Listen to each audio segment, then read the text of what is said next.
Already it up.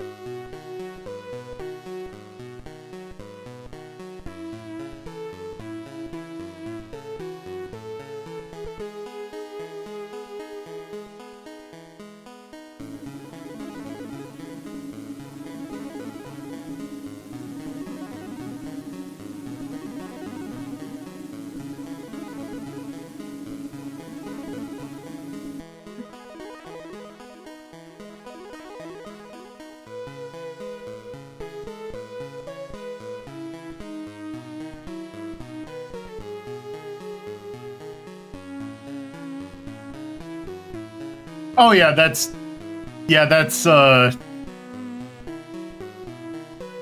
just how VR chat works.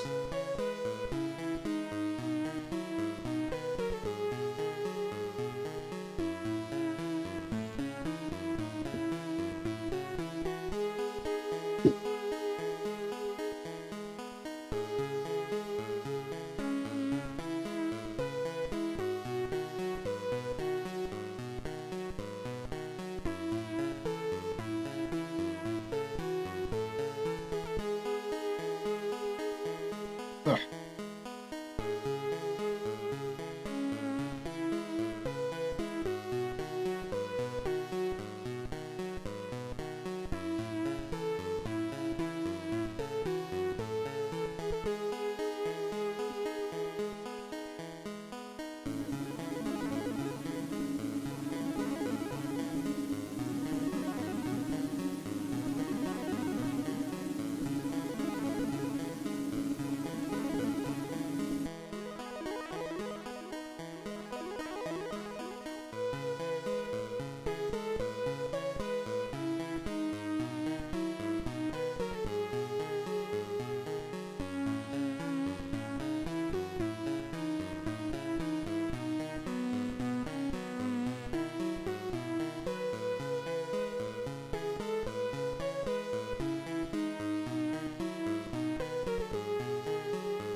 Hey, Tyrion.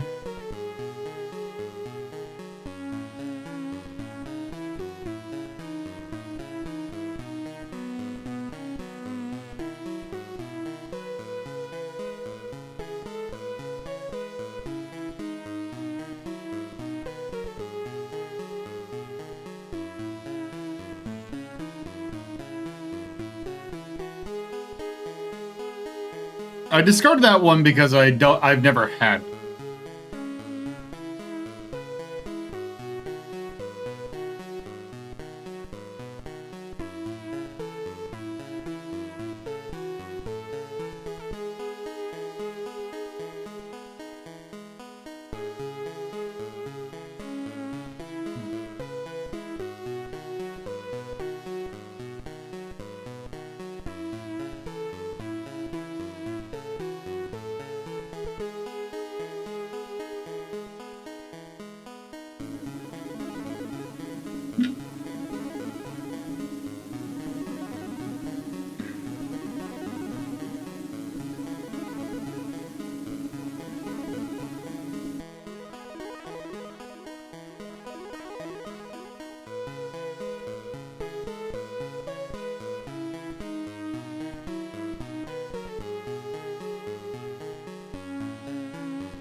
Alright.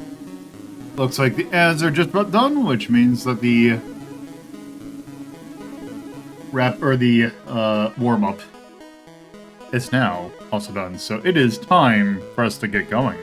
So, hello, and welcome to another Sunday edition of Lolo De Puzlo's Journal. Today, we are starting a new journal. I don't have any other housekeeping stuff, but yeah. Next, this journal is about going to get a pet. You see, two of our researcher / librarians at the library want to feel like getting a little furry friend might help get some people to the library so that they can kind of hang out with them while they read. So we're going to the pet shop today, which means that we have a collection of things. Oh shoot, okay, hopefully I didn't break anything. But anyway. This button. So yes, we are doing animal stuff. In particular, small animal stuff. Like, say, dogs, and cats, and bunnies, and birds, and stuff like that. But yes, today, we are going to start this journal off. We're going to start this journal off by actually taking a look at... I've been wanting to take a look at this for a while. And I haven't really had a good chance, but since technically Jeff Minter does keep llamas as pets, I felt it was appropriate to start off with this. Which is Llamasoft, the Jeff Minter story. This is technically the most recent release, I believe, of what Digital Eclipse calls their Gold Master series. We have seen one game of this before, that is Atari 50, where it's a collection of games that have like a nice documentary style. It's really well done, well put together package. There's actually one coming out, I think, 2 weeks from now, on the 12th. That is based on Tetris, in particular, Bulletproof Software's Tetris, called Tetris Forever. But yeah, this one is all about a very fascinating person in the video game design. And sorry, I got something in my throat. Very interesting designer, by name of Jeff Minter, who has done things like Hover Bother and Return the Mutant Camels and Tempest 2000/3X or whatever it was. But yeah, this one's real neat, and I kind of wanted to poke more at it, so I figured now would be a perfect time.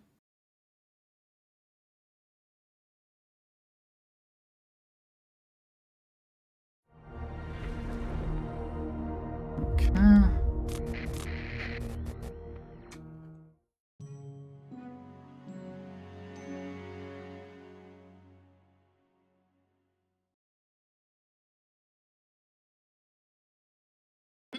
So Heart of Neon is another thing another documentary about Jeff Minter.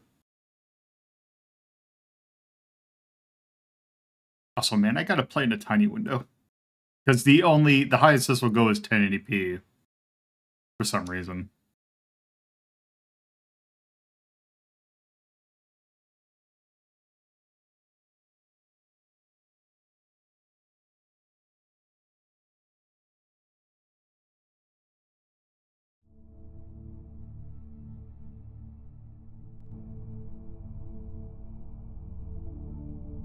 So Jeff Minter is a game creator. We will learn more about him here. So much like Atari 50, it tells a story. You can also go ahead and play the games just on their own. But here. Let's see, the memories of the British gaming scene in the 1980s, no name looms as large as Jeff Minter. A self-taught coder with an innate feel of what made video games fun, Jeff wanted to bring the arcade action he loved to home computers in the UK.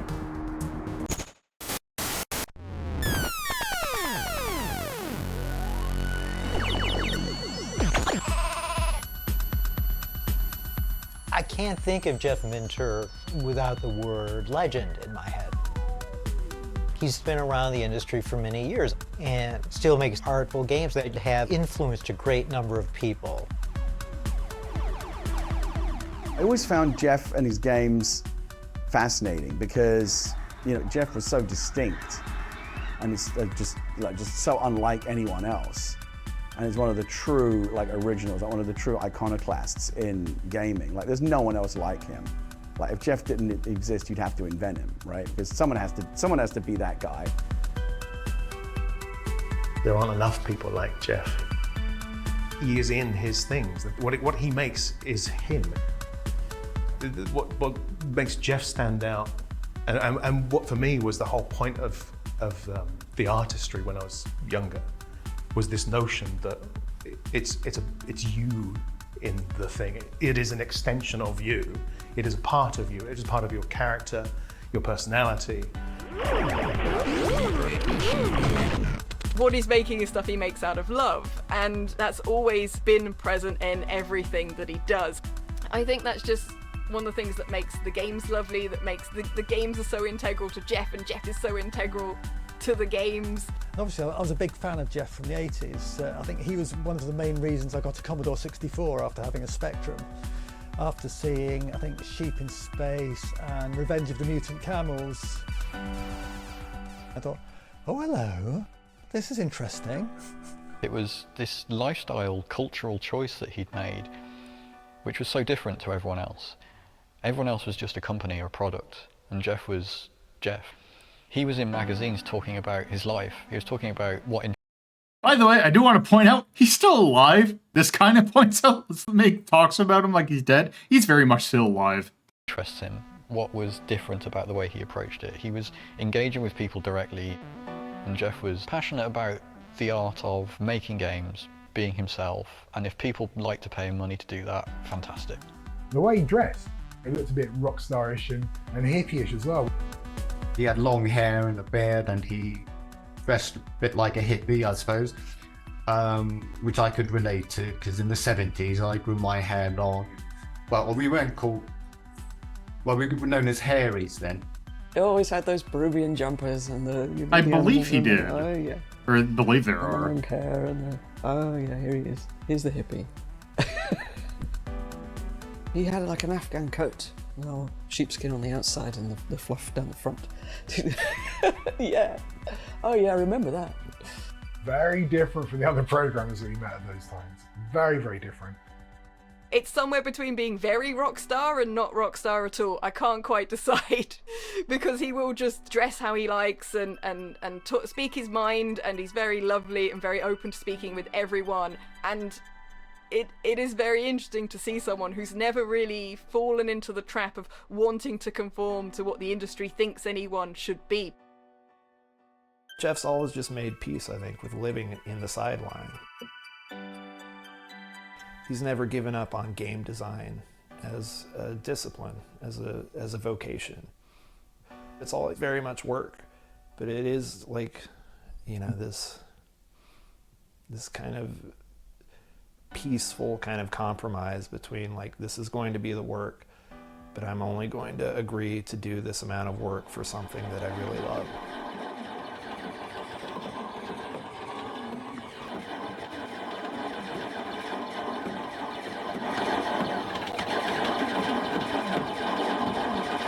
Kind of a bit tempesty when you go down into the tube. I do like the tube shooters.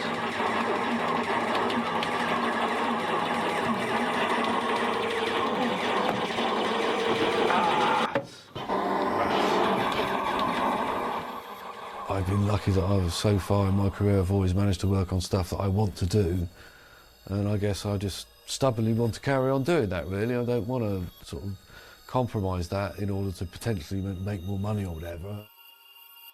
I'd say I'm definitely off mainstream. I have kind of a tangential connection to the traditional game dev scene, I think. I want to enjoy what I do. I want to feel happy with the things that I've made, and I want to make things that I want to play with. Yeah, we're not going to watch all these because also I feel like that's part of the reason why you get this. We'll take a look at a number of these. So yeah, like here's this town.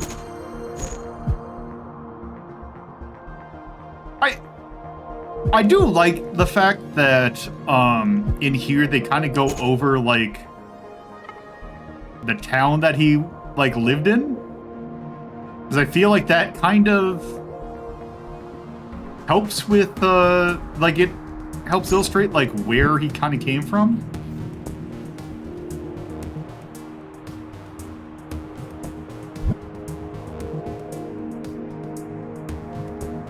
Yeah, it's Atari 50, like, the problem with Atari 50 is the fact that almost all the games on that collection, like, that was, like, 80% of the games are not that great.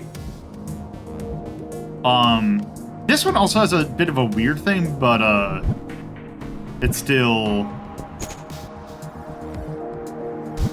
Yeah, I really like how they do this.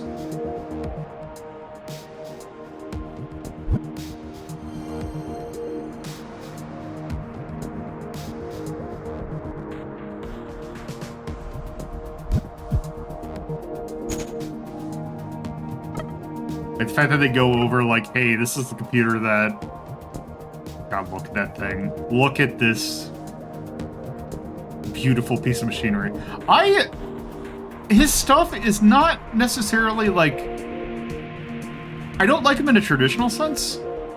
They are very neat. They're a bit abstract, but I do appreciate... I will get pretty much anything that he gets, or that he makes.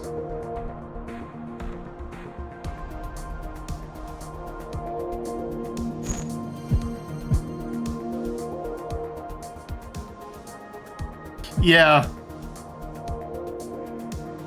It just bore... I thought Atari 50 is really good. I just was not a huge fan of the collection.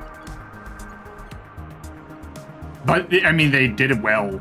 It just happens to be what they had. And unfortunately, you can't include Activision stuff.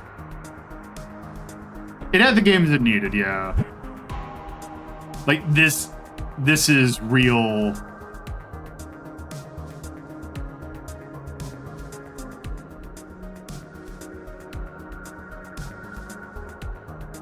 Yeah, that makes... Oh, hell yeah.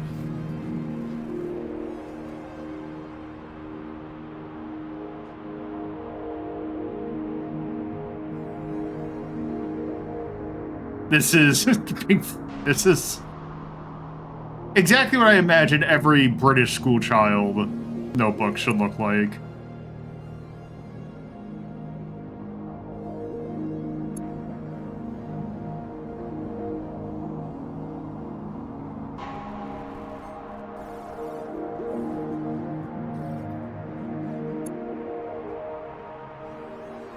I'm doing this by hand.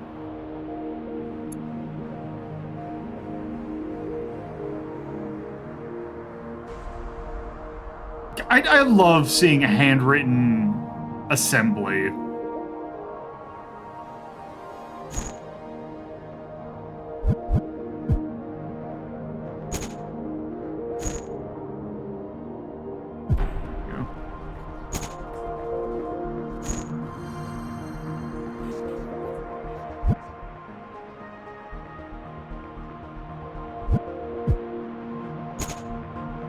I just like getting views of like, hey, here are some games, even though they don't have like recreations of them. They at least showcase like, hey, here's this, and like here's the full manual for the game.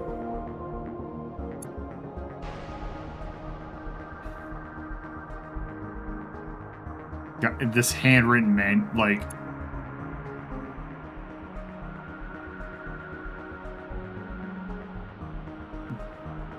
Just like these are so cool.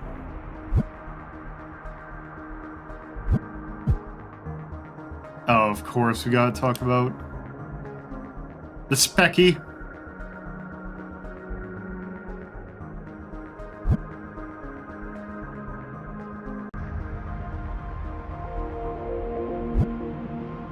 ZX80.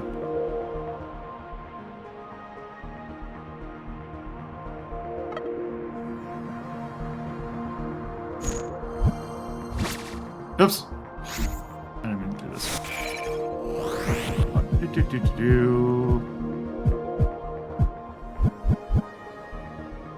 The ZX81. I don't know if this is the MX Sinclair 1000.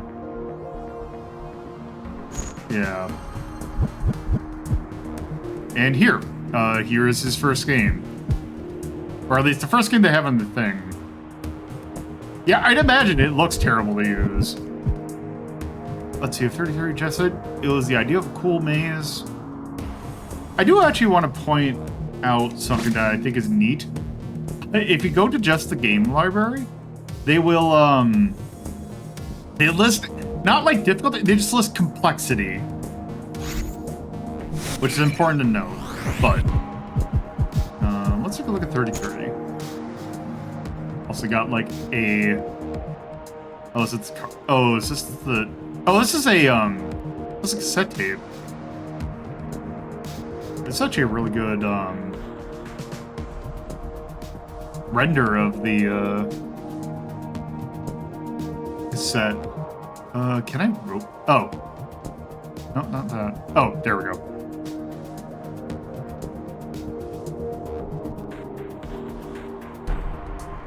Just gives the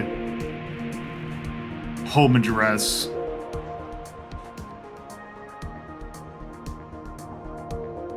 Yeah, I don't... You'd figure they would too, but I guess not. Or they got like okay from it. God, that's a really good scan too. Alright, let's play it. Okay, Maze gonna pseudo 3D first. Let's see, title 30 or 3D comes Maze a cube. Okay. Before playing at any time, press start to access the manual. Okay.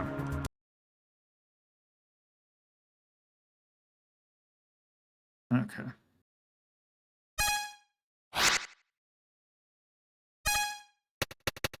What are my controls? Oh.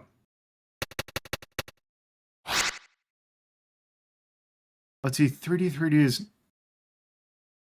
Program presents it in the form of a cube, 11 by 11 by 11. You are placed in the lowest level. At the front, you must exit on level 10 on the back wall, i.e. Z10, Y10. Okay. By counting your steps and that. Okay. Orientation, you must specify the direction you want. Okay. Pressing a new line. Oh. Hey, Bob. Yeah, that absolutely true. This is... that's the instruction.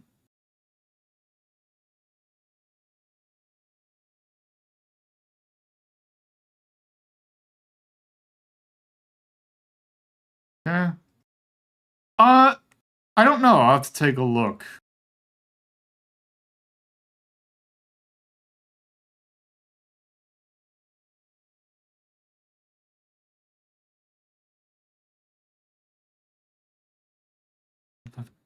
Right. What is the button for going up and down? Oh, it's on the stick. Okay.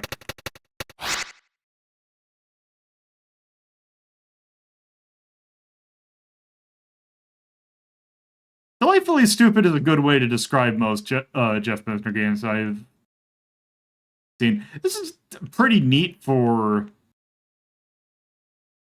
1982. I would assume that this isn't ProcGen. Well, this is 82 on a computer. I think the fact that if you get sound at all is fascinating, or is... This is...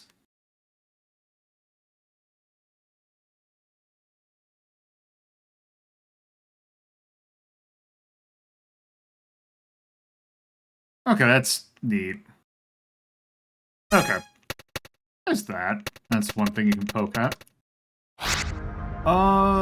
Next game. Centipede. Just seen screenshots of Atari's Centipede. He never actually played it before creating his own version. While his ZX81 version looks like the original, it has distinct differences. Huh. I'd assume that this is the same deal.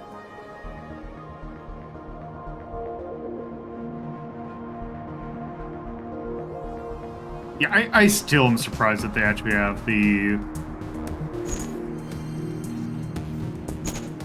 thing there. The ZX version of the new arcade game.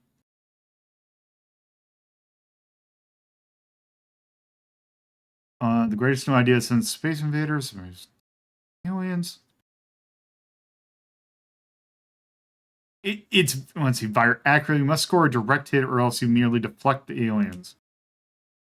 Okay, the laser bit. I'm surprised it uses the Z spelling of laser. I thought that was mostly an American thing.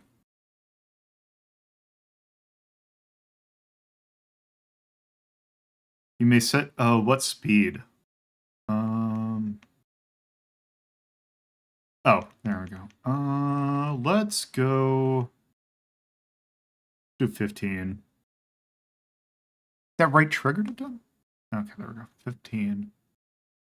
I'm just gonna go default options. Prepare yourself.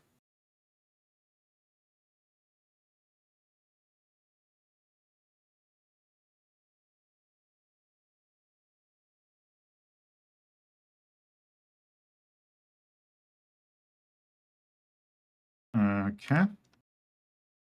Oh, that's... For not having played Centipede before, this is...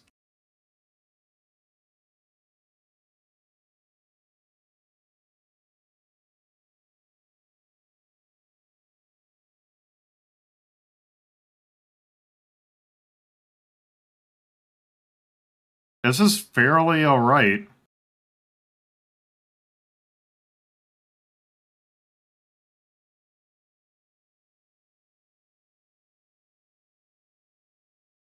Like, obviously, it's not nearly as good as, like, the arcade version. For what this is, though, is...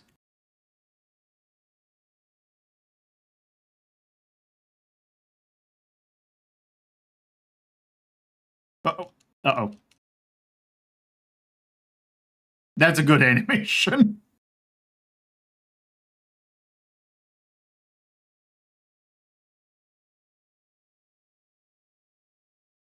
Oh, you just get one life per thing.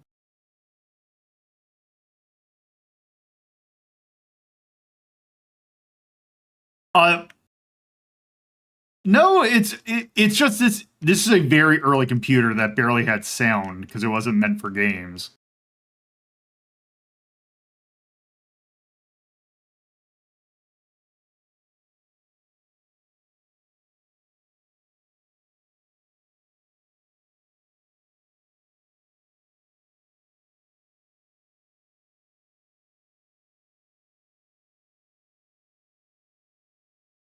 Yep, nope. Okay, that's neat. Okay. Ticket to London, ZX Microfair.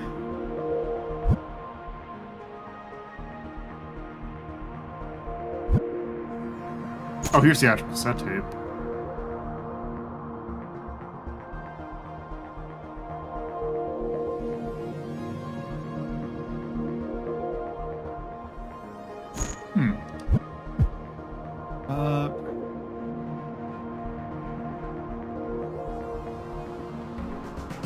Oh, huh.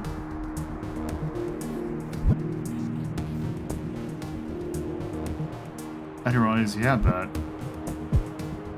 Okay, the VIC-20. Now we're getting somewhere.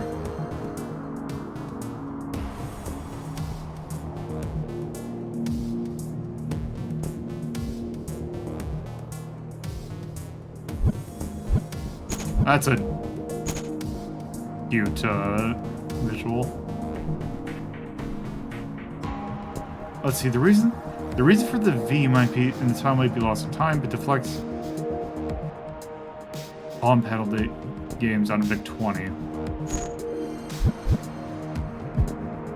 Rocks.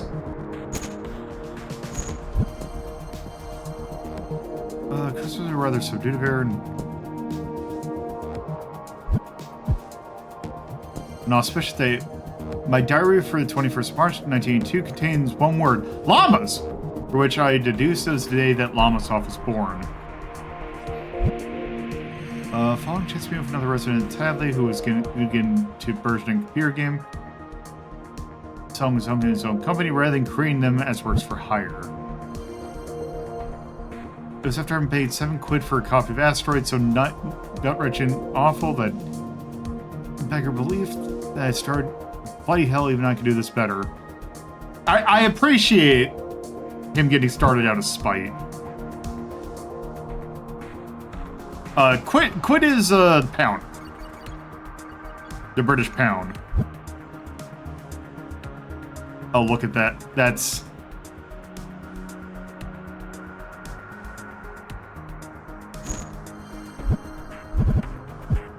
Let's see, controversial. Let's see, fast prolific.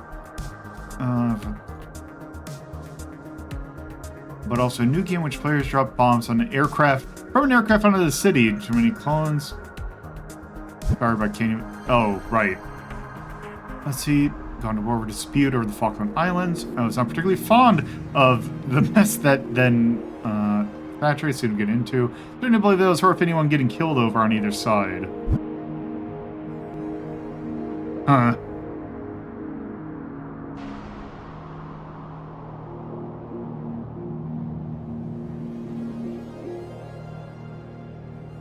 It's a shame they didn't include that. Let's see, Defender. Let's see,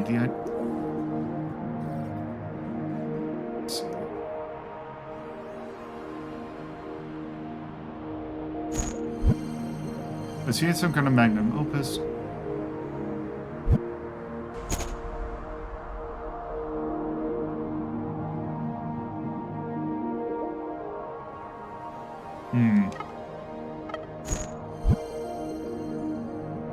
That's cool, green.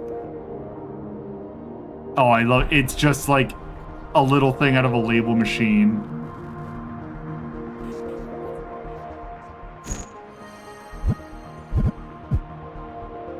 So it's a first rate.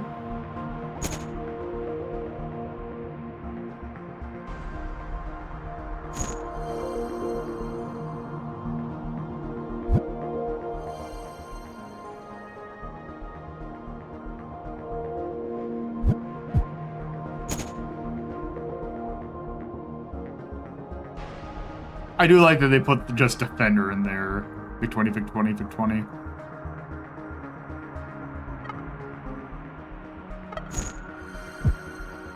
Cracks.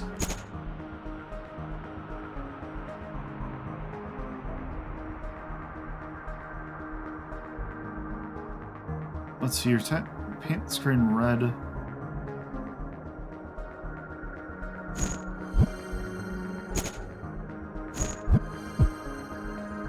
Oh, hey, there's Ratman.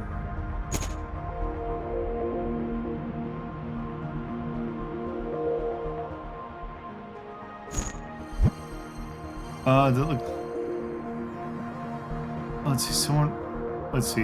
Ratman doesn't look too bad by the standards today and featured a somewhat Monty Python-esque desking where alarm art would appear at the top screen and snatch away on the player, but didn't play well no matter how well I tweaked it.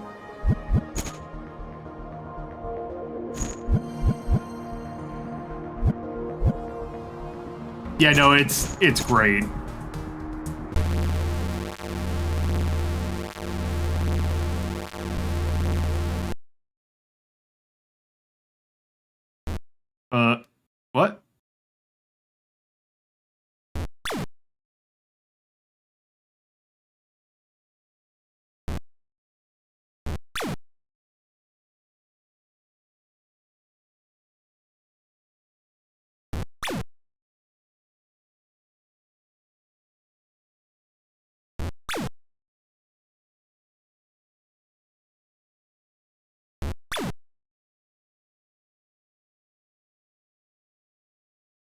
Oop. Oh god! What? Salvation.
I love how much it chugs when there's multiple arrows on screen.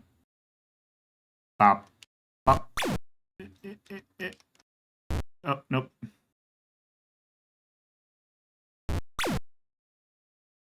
Uh-oh, I'm gonna...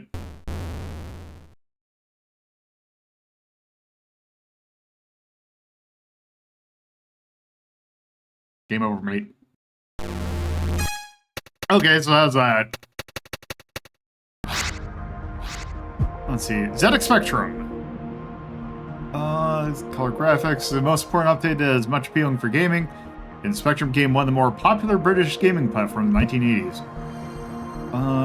I respect the Specky for the positive.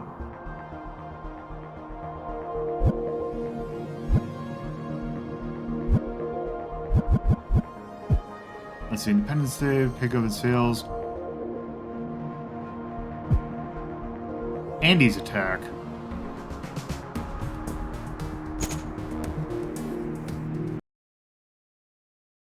This is... Oh god.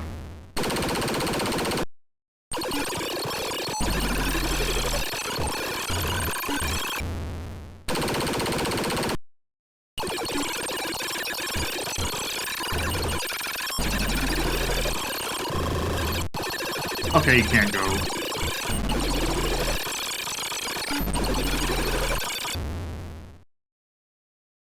Okay.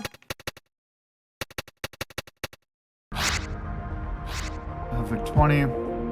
Llamasoft, the early days.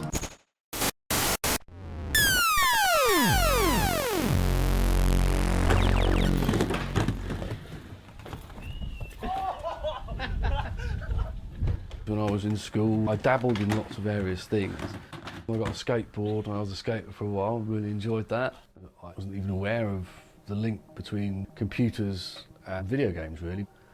And it's only because I walked into this room one day in college and there's one guy sat down the end with this weird thing which looked like a telly on top of a typewriter keyboard. Appeared to be playing some kind of crude game on it, and when I was a bit curious, went over and asked him where did that game come from. And he said he types it in. That was the moment that completely changed my life. I really enjoyed the act of programming. I thought that I'd finally found something that I actually had some kind of genuine aptitude for. But out of the whole sixth form college, we only had one machine, which was a Commodore PET. And officially, you had to book up half-hour slots. You could have 1 half-hour slot a day, and that wasn't really enough time for me to get stuff done. I mean, the thing is, back then, the Commodore PET was quite expensive. And I didn't come from a rich family. There's no way that our family could have afforded a computer, and there's no way I individually could afford a computer. I only had pocket money at the time, didn't have a job. And then this item came on the news and showed Clive Sinclair demonstrating the prototype of the ZX80 in some school somewhere. And the idea of actually having your own computer at home was unbelievable. I really, really, really wanted that ZX80. And so eventually got the money together and ordered it. Oh, that's only 100 It actually arrived pounds. on the That's same day not... as my A-level results. And I remember just That's forgetting actually... all about my Oh, A-level wow, that results thing's and tiny. tearing open the box from Sinclair and spending the rest of the day sat in front of my ZX80, having a wonderful time. The availability of these machines cheap is what really kick-started the software industry, because when other people started having these machines, they wanted software for them. And in fact, that's how I got started, really.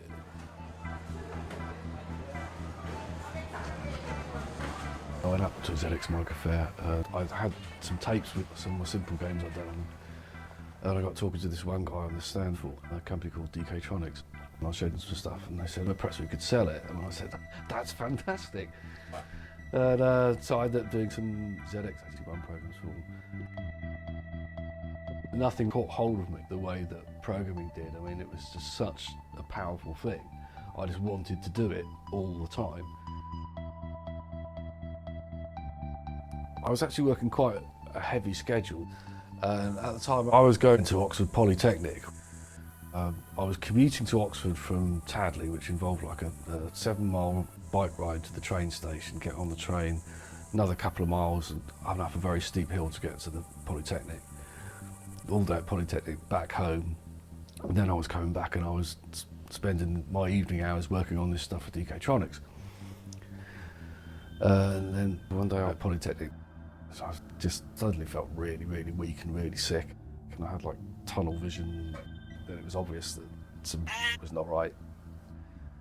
And they found out I had some condition called pericarditis, which is where it's an inflammation of the lining of the heart, and the heart rubs against it and becomes distressed. And that took me 6 or 7 months to recover from that. It made me very weak for quite a long period of time. I had to have a lot of rest, and one of the things I could do while incapacitated that way, I could still do my programming. I mean, while I was ill, that's when I did some of the work which led to my first Llamasoft games.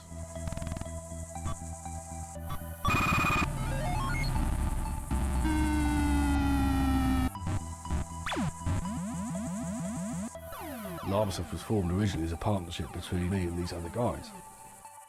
I've been hanging out with this son of a guy who owned the local video store in Tadley, and him and his dad, they said, why don't we form a company together and sell some of your games? You've been ill, you know, you've got to look after yourself. We'll look after all the business stuff. And we started doing stuff together. When we first started out, I was doing what everybody else was doing, just copying arcade games. On the VIC-20, I did this game called Defender with an A on the end, because that's how everybody used to avoid copyright back then, so they thought. And then Atari started throwing their weight around and threatening people. We thought we'd better at least make it so it doesn't say Defender anymore. So we changed the name of the game to Andy's Attack.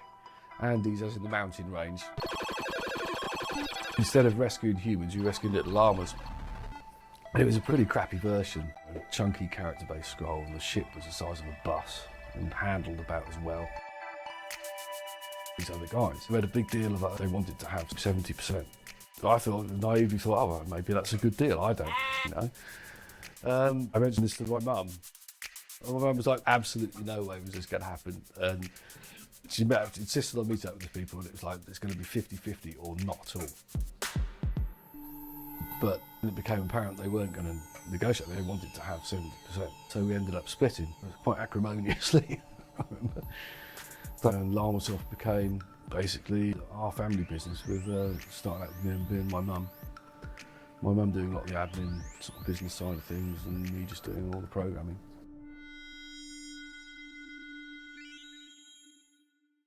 I didn't realize that Llamasoft was like a family thing.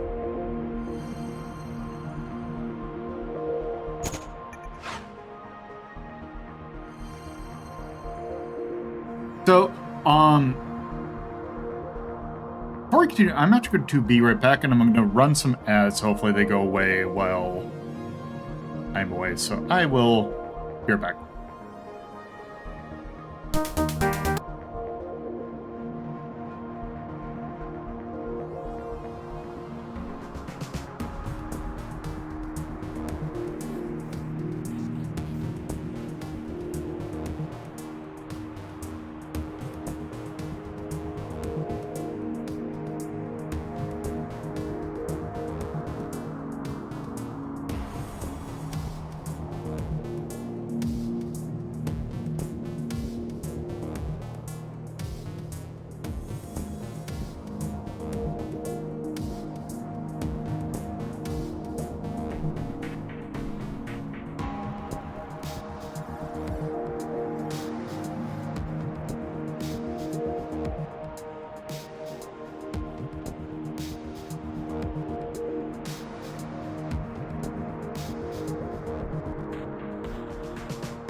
All right.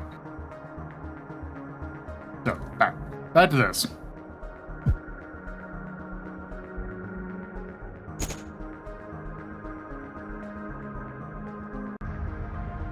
I wonder if this is a new picture or this is just one that you happen to have. It's an abductor.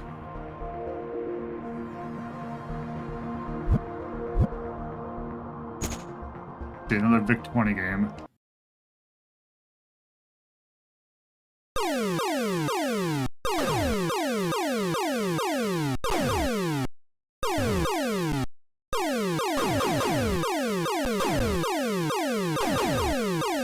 Whoops.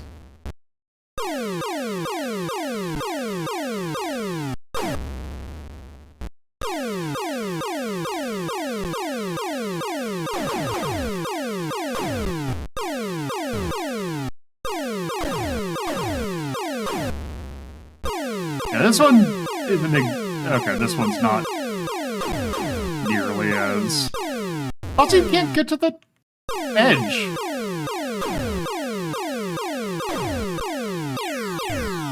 Uh-oh.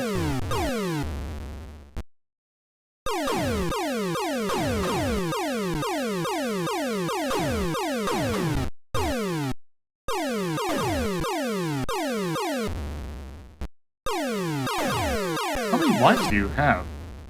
That many, apparently. Okay.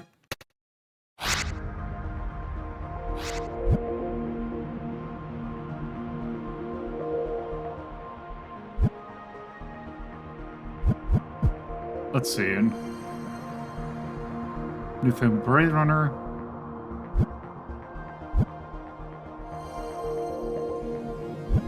Okay, so Commodore 64. Let's see, Roxy. Oh, this actually has it. Defend your lunar by firing off rockets and intercepting meters. Too many ground impacts result in an earthquake.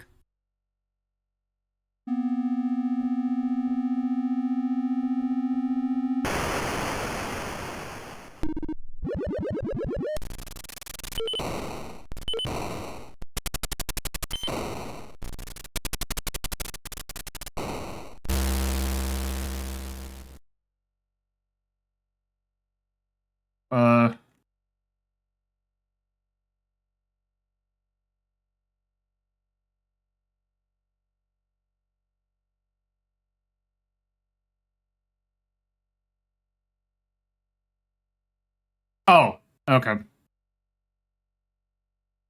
Oh,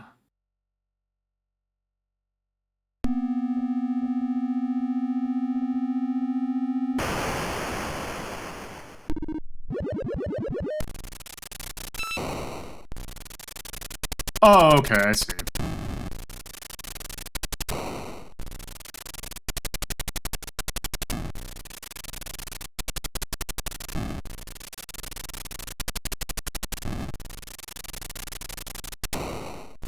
Very Forbidden Forest kind of game. Oops.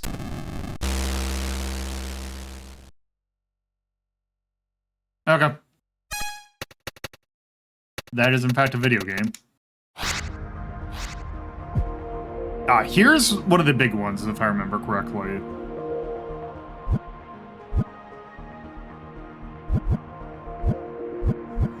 Oh, it does have the Commodore 64 version.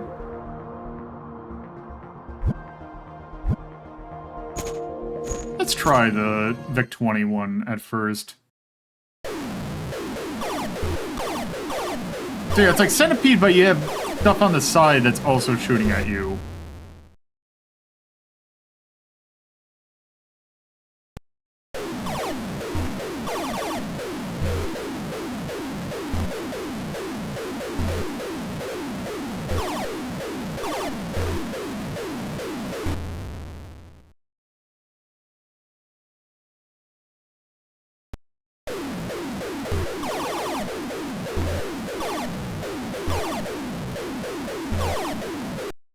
Where's that?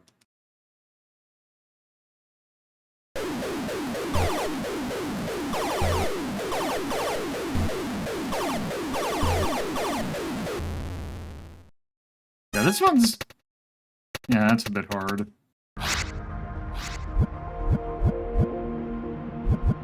Let's try the C64 version.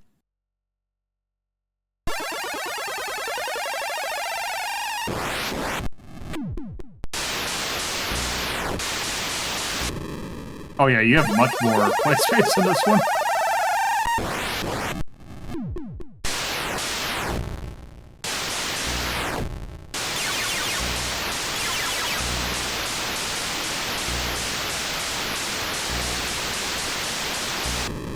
Oops.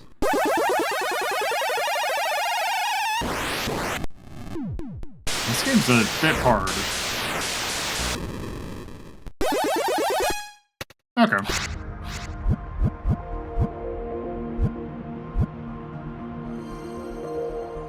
Let's see. Grid Runner, the t-shirt.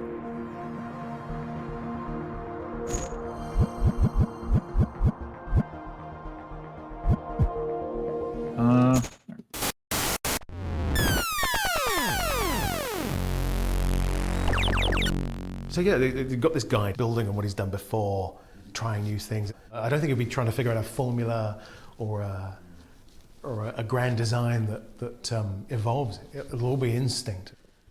His gut will be telling him, I'm going to try this. And then there is that lovely, holy moment where it all joins together into one thing. And for Jeff, that was Grid Runner.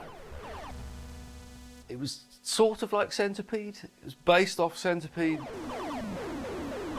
But I got to the point where I enjoyed putting my own spin on things. I was no longer content just to try and copy an arcade game. I wanted to do something else.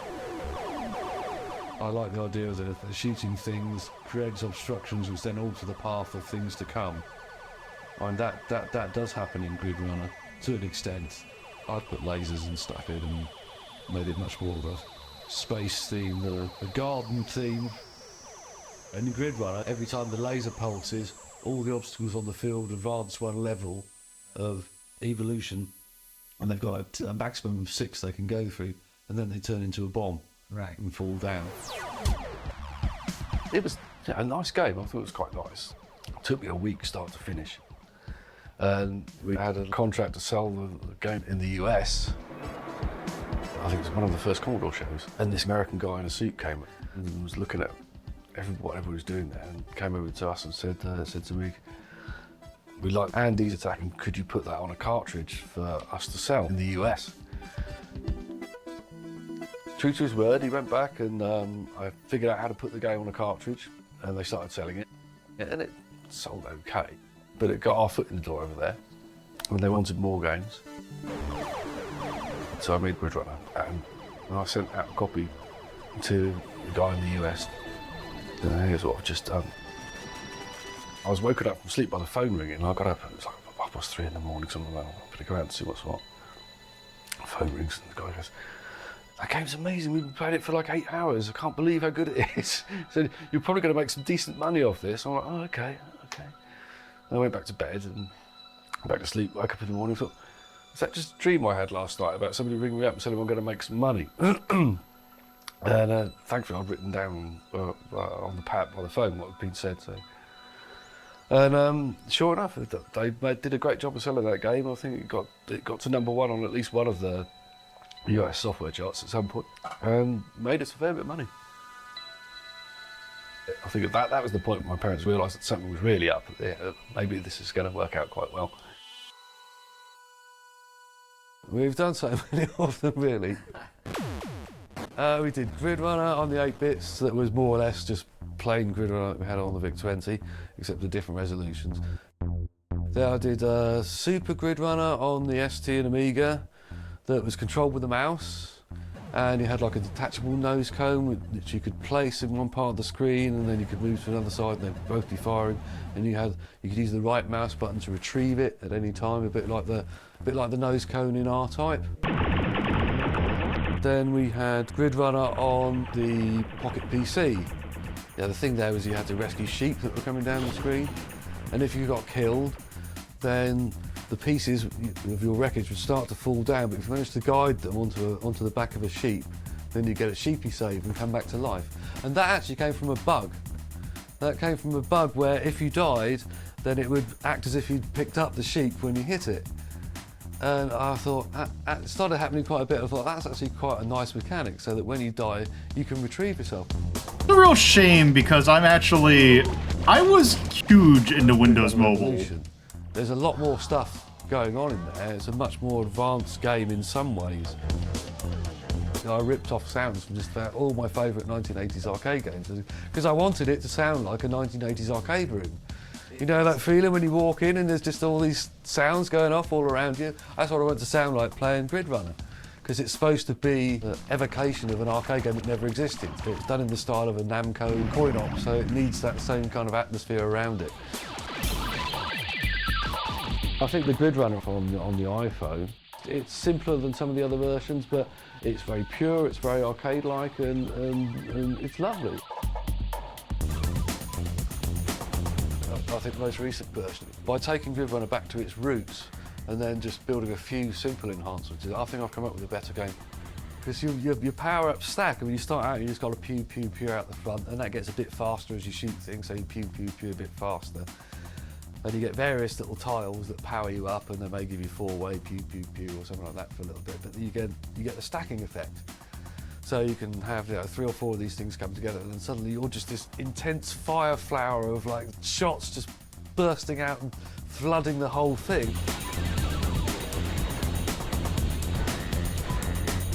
You just feel like a god for a few seconds. And it's nice, so it makes you, it keeps you tied into the game. It makes you feel, it gives you a little rush of like, yes, a little touch of euphoria there to help you along your way. Lamco.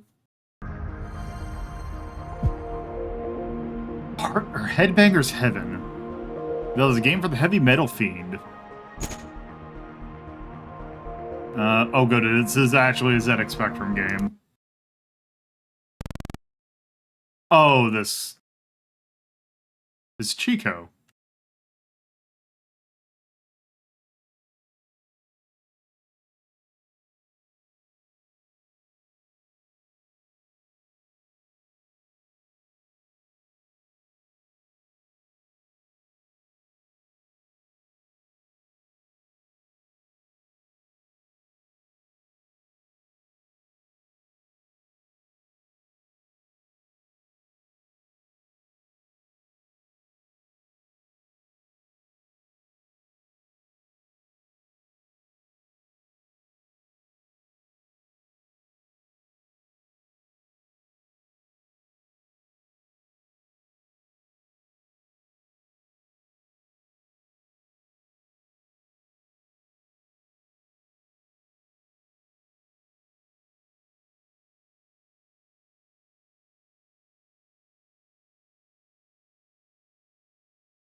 Okay.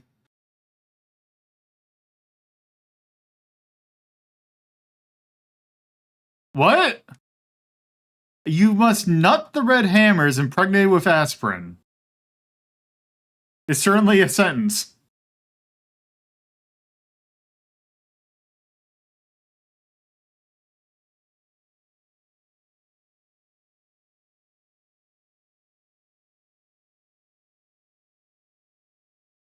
Oh, good.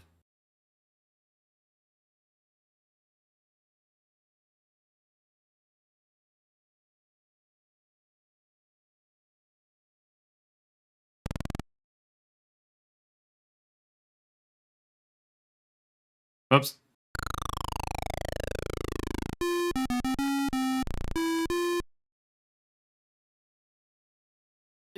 Just a little, yeah.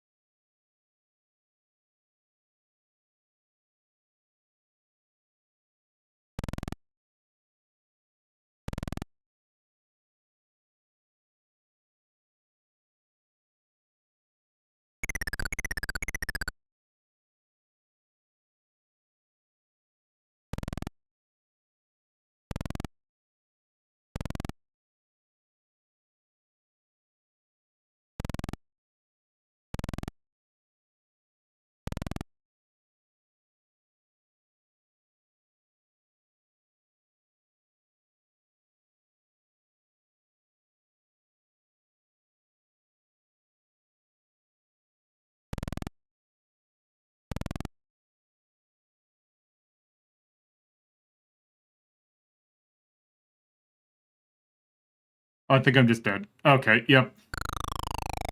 Okay, so I see where the speed element comes in.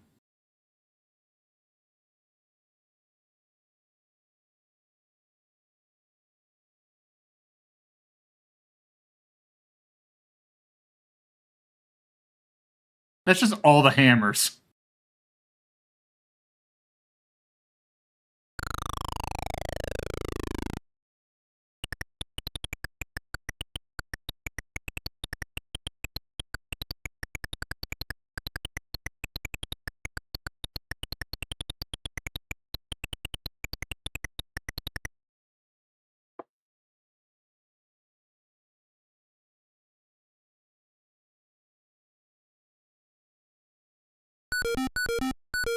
Up. What? Okay. Ah, here we go. So this is something I didn't realize, is that the Attack of the Mutant Cannibals was originally a take on Empire Strikes Back for the Atari 2600.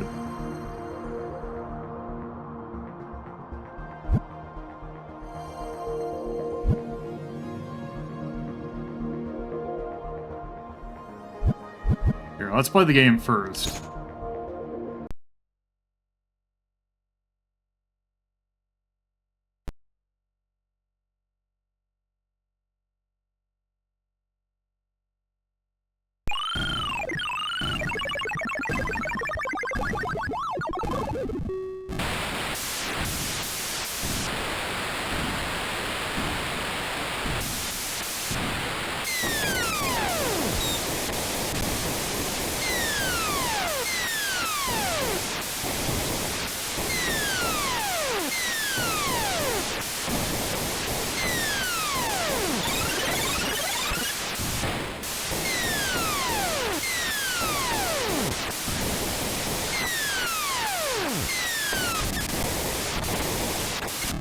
Whoops.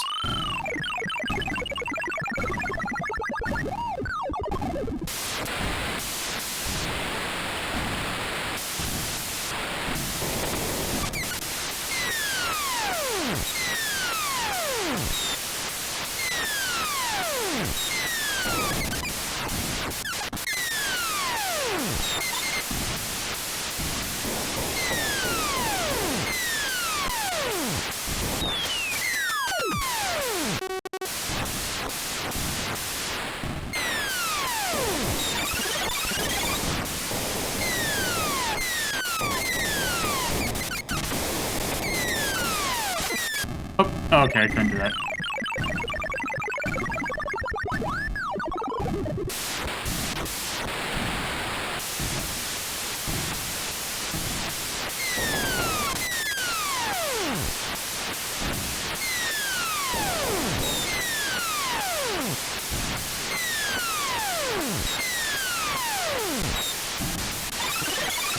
Yeah, it's... Oh, shoot. It's really weird how the... Like, going left or right, like, swapping directions will...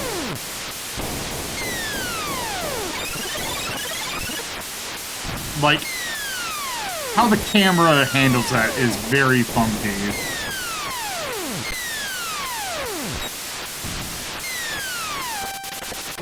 Uh-oh.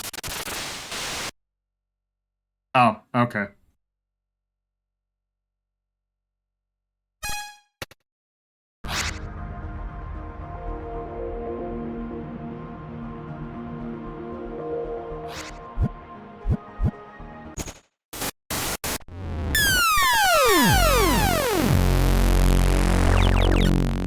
I like living in the countryside. I ended up buying this little house in Wales, in this beautiful little valley. I wanted to have a bit of space for beasties, really. Nice spotty ears. You know, like to keep pet sheep. When you're getting See, this is where the stressed out pets in front come of a in. machine and you're indoors all day, and it's so nice just to be able to like go out and take a stroll in the field. You can't really be stressed out around sheep. Morning, Jerry. Like Minter will like go off to, you know, feed the sheep in the morning and do a nice 10-minute long Twitter video of him just feeding crackers to his sheep. I'm sure you've seen Jeff's legendary sheep time videos that he does. You know, just let's go out and mooch with the sheep in the morning. Well, we can stream it from anywhere on the farm because we've got a Wi-Fi network all across the fields. And you know, it's the perfect Geek 7, isn't it? It's like, you know, I'm surrounded by green fields, but I've got Wi-Fi. What more do you need?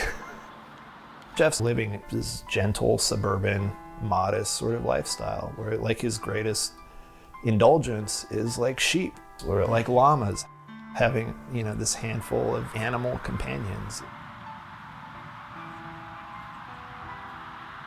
Oh, I got the llamas in 2001. I got a pair of llamas then, but one of them died last year.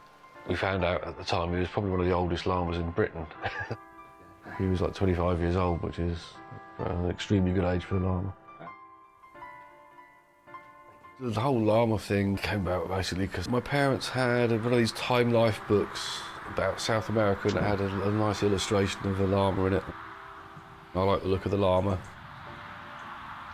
It's like an interesting beastie, and I used to reference it in some of my early work. When I was thinking of a name for the software company, I'd written a little program on the VIC-20 which effectively let me draw on a little square of characters. I could draw like a little high-res design. I drew this little llama in there, and I wrote underneath it Llamasoft with 3 exclamation marks after it. I thought, that's what I'm going to call my software company. It's going to be called Llamasoft. Jeff is extremely unique in what he's done from day one. Jeff, from the very beginning, I think, knew what great gameplay was. And he throws a bunch of beasties in there and put his own trademark on it. But I didn't really go into the games that much until Attack of the Mutant Camels. Again, it's based on somebody else's game. I'd been to Winchester. There was a little video game shop in there. I can't remember what my parents were doing down there, but while I was just hanging out in town while they were there, I went in the shop, thought I could play some of they had VCS games in there, and they had the Parker Brothers Empire Strikes Back game. And it's fairly crude, but they've got these big blocky walkers that walk along. And I played it. Didn't at that point think camels. The camels thing came when I saw a review of that game in Computer Video Games, and they described these walkers as being like giant mechanical camels. And I thought, actually, you could do a game like that, but why not have them be giant mutant camels? It was a bit rough. The camels looked like 2 fat guys in a camel pantomime costume, and the scrolling was very chunk res. I hadn't really worked out at that point how to do the fine scrolling on the Commodore 64.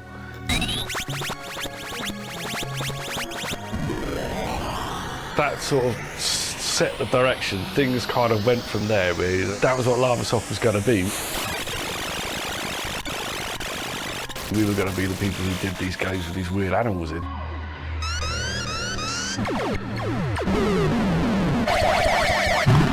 Well, my favorite Jeff Minter game is Revenge of the Mutant Camels. So I remember the first time I loaded it up and I was like, what the hell is this? Am I controlling a camel? And the camel is shooting. I was expecting a ship or whatever, you know, because back in those days, camel was not the protagonist of a game. until Jeff came along. And I think that's really, really cool and makes him unique and his game's unique as well. And it taught me that there is no limits when it comes to making games. You can do whatever you want. And Jeff showed me that. Yeah, okay. Laser Zone.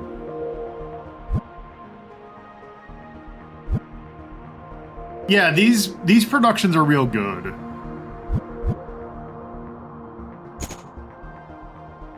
Ooh, another Vic 20. Oh, you got 3 complexity.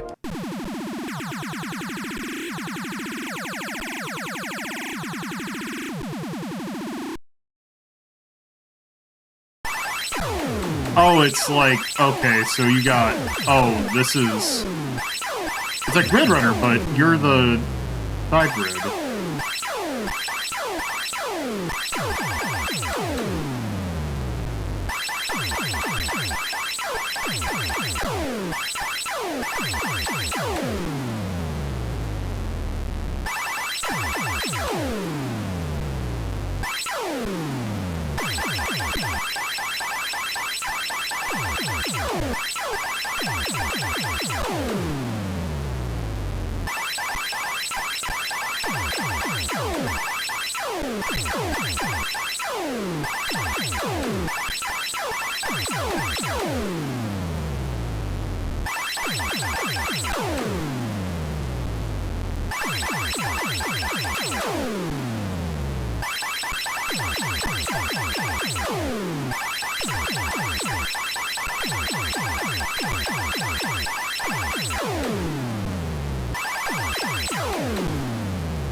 Oh, I see. There's friendly fire.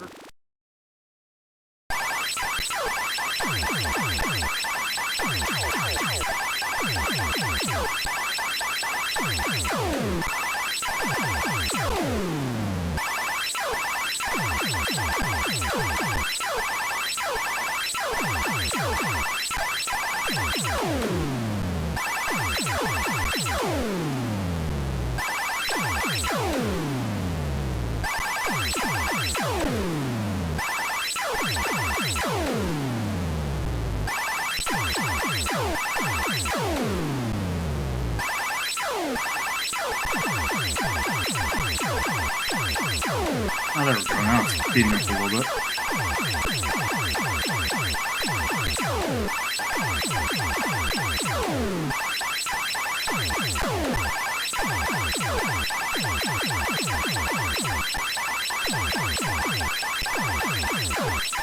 Oop.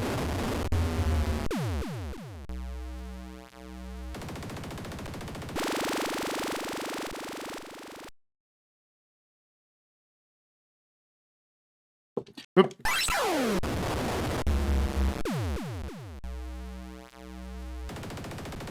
Yeah, I gotta pick. The problem is I don't know what my button is for that. What is... Oh, shoot. Okay, now it's going a little fast. What is the button for it? Trigger! Okay.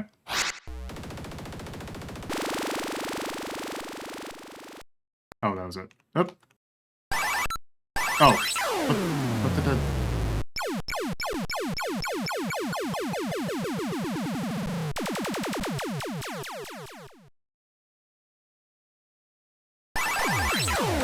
Oh, it's probably up there on the edge. Okay, right.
Enter my name. Oh, there we go. That's, oh, you can change your name or your color. That's interesting.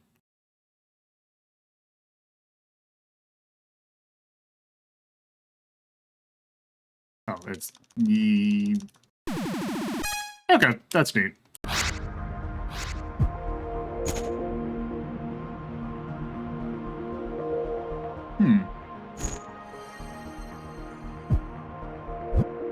Matrix, Grid Runner 2.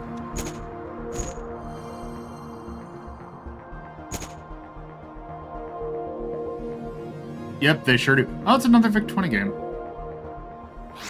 Anyway, I actually need to step out again, so I will, again, apologies for the frequency of these, but I will be right back.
Alright.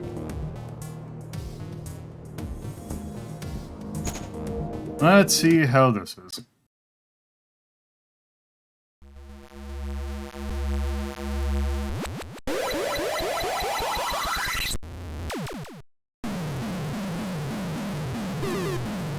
This is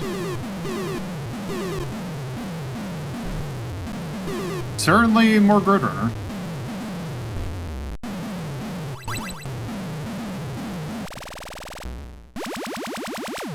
Got you.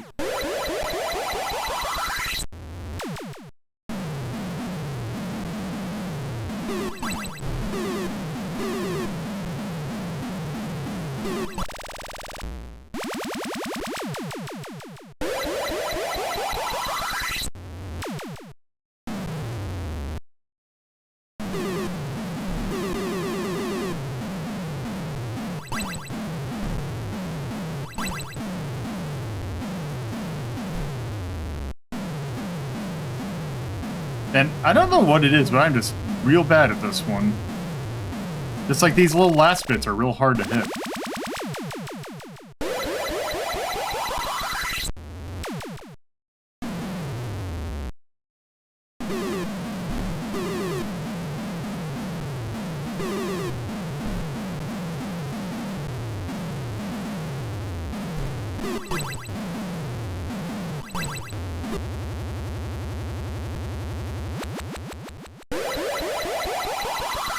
I love how just extra everything about his games are.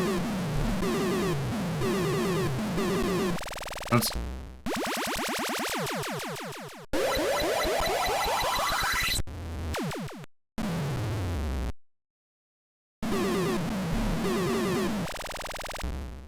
Yeah. That's Matrix. Is there... Ah. Let's see, is there a C64 version? Also, like, screen mode.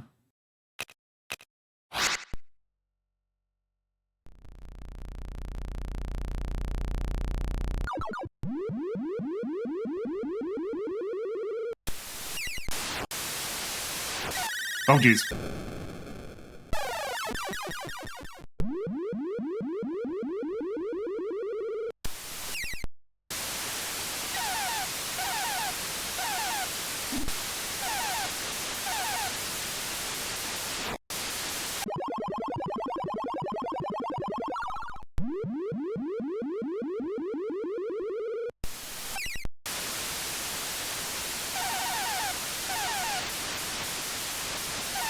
Yeah, this this version plays much better.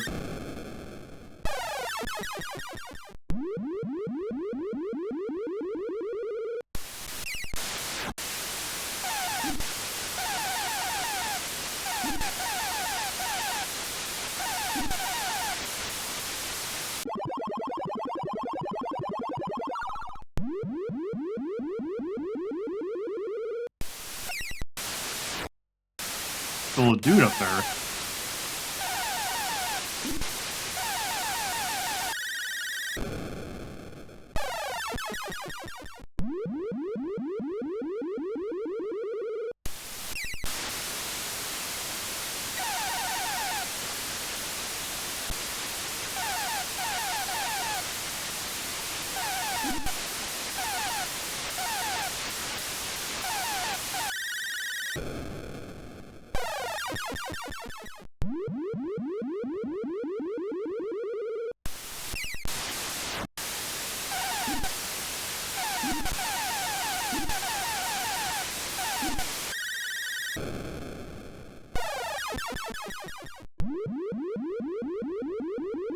It's always fun having to like keep track of like 3 things going at once.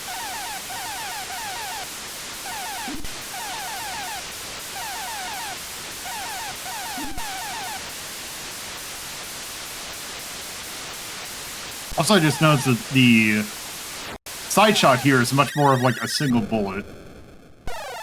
Okay, that's neat.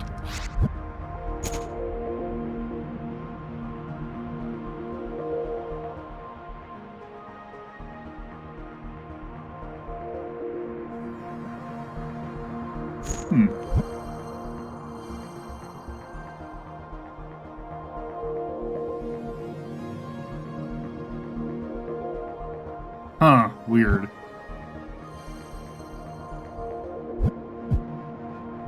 Atari 8-bit.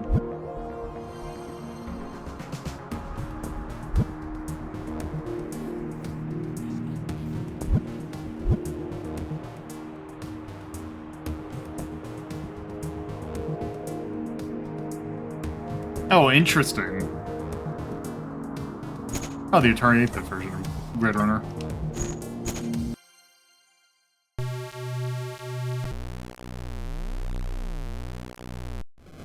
The Atari 8-bit's this... It's roughly... The computer is like 400, 800, that's... If I remember correctly, that's about the same strength as the 5200, I think? Okay, that's an Atari 8-bit.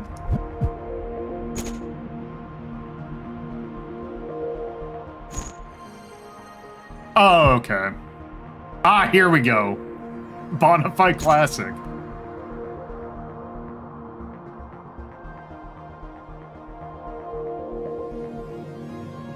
Hover bobber.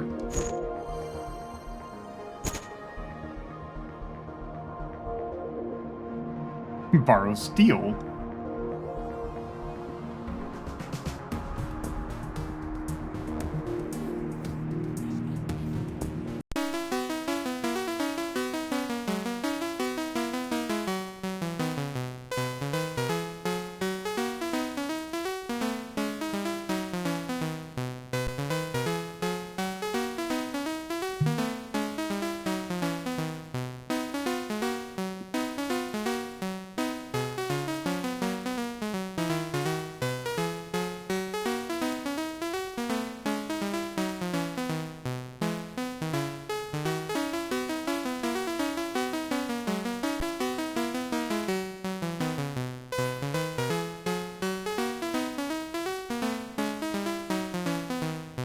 I'm very bad at this game.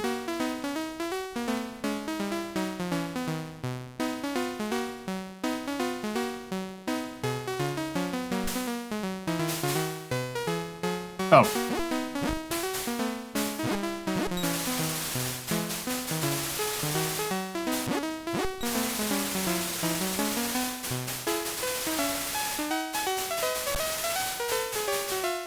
Oh, no, damn it!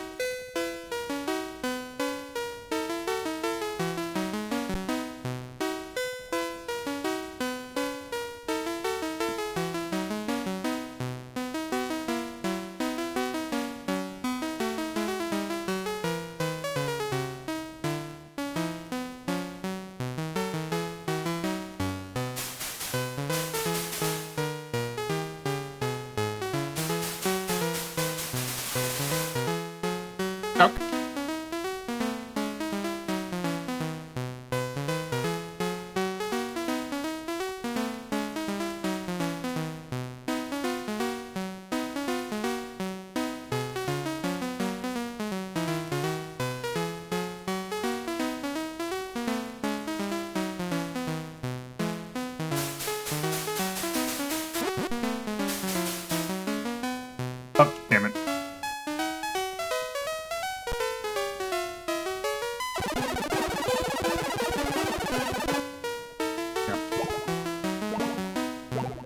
Yep, that's Cover Bobber. I am very bad at that game.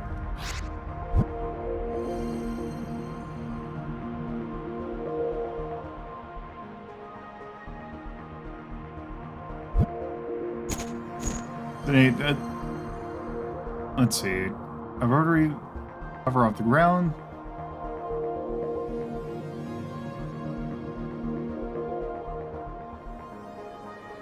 Huh, okay.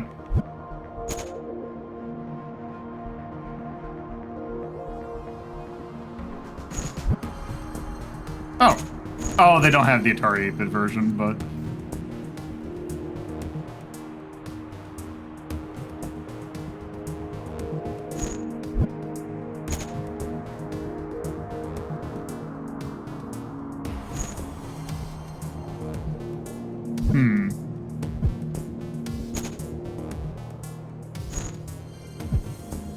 Meta-llamas. Metagalactic llamas battle at the edge of time. Let's see, is that the Big 20 version? Yeah, let's go straight to the C64 version.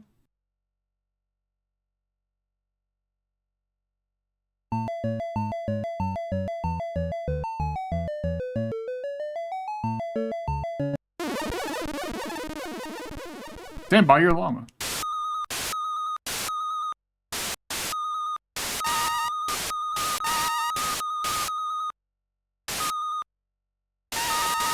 Oh, I see.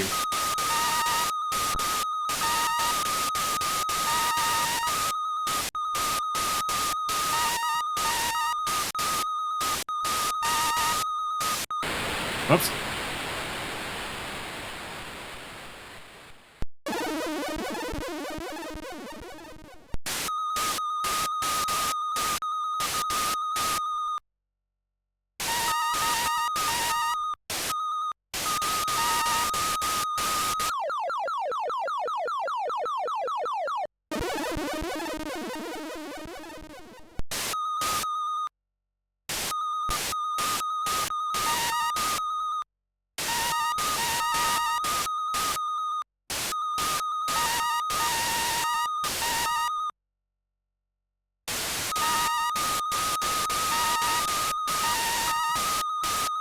Uh-oh.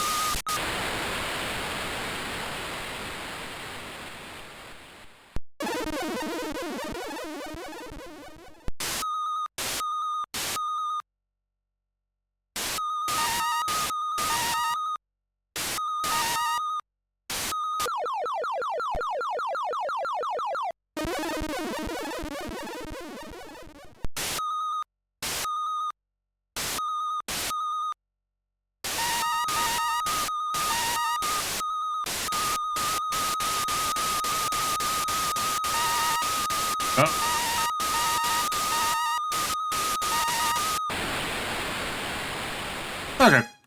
That's that.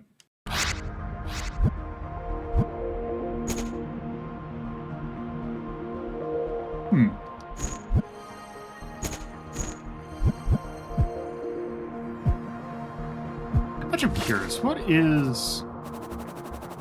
Okay, I just want to see how many more games are worth. Okay.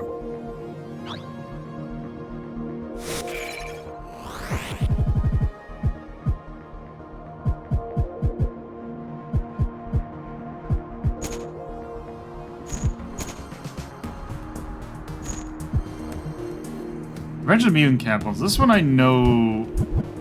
I think we played the Amiga version of this one.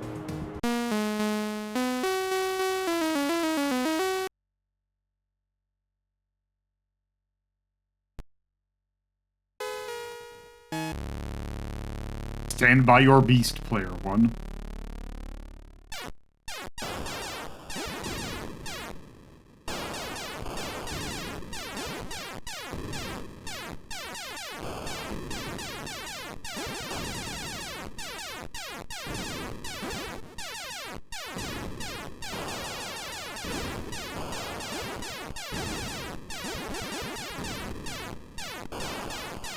Just real, like, Euro shmup level of damage that you can withstand.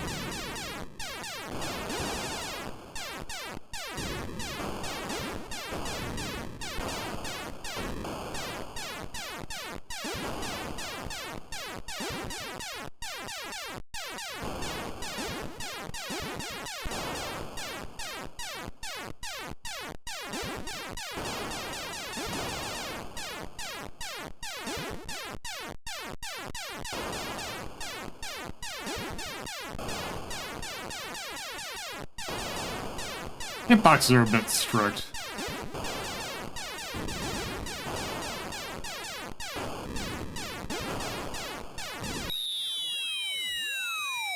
Oh.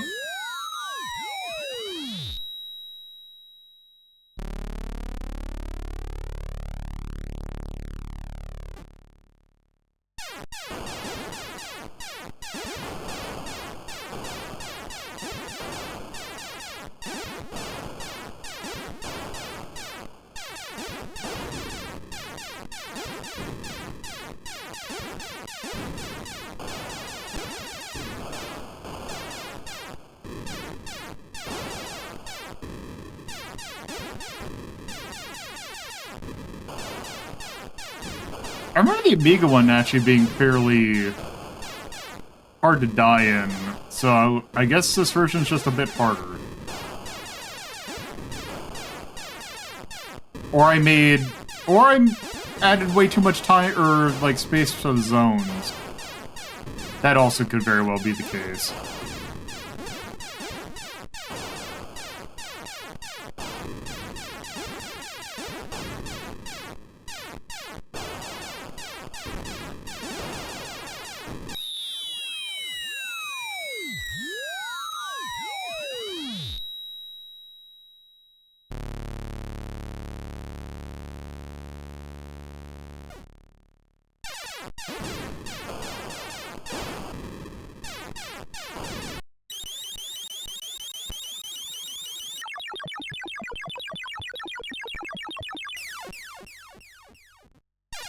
Okay. Wait, what? Oh, right. Okay. That's that game. That game's weird.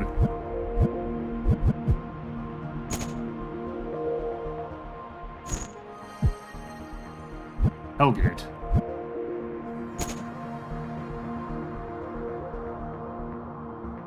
Okay. That is certainly a dog.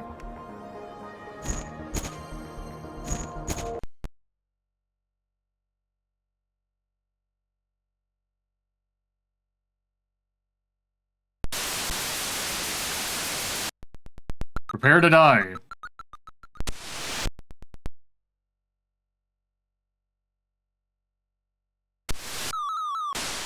Oh, what?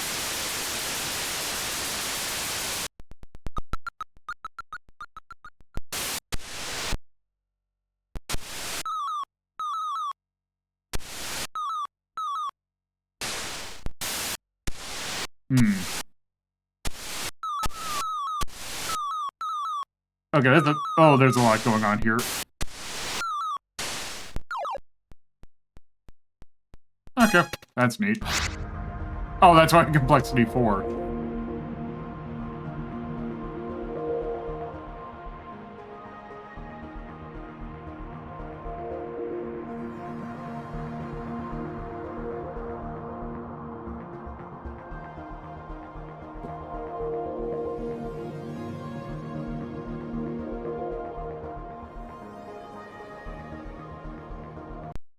Oh, whoops, wrong button. Okay. Deliberate attempt to overwhelm. Oh, nice how it has, like, the design documents and all that.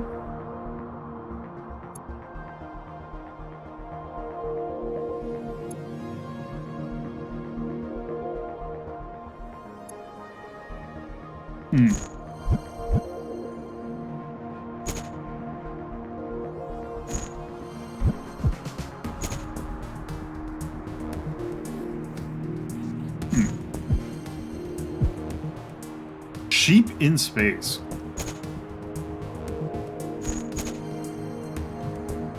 Let's see, bovine.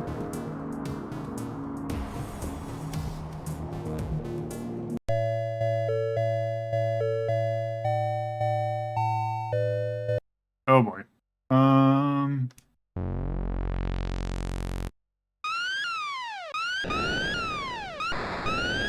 Oh, we got, okay.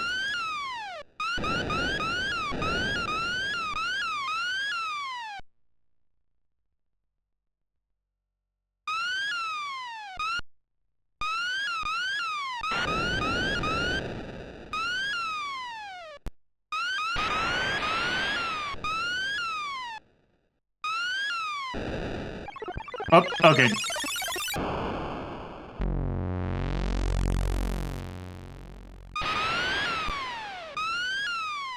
I'm exploded.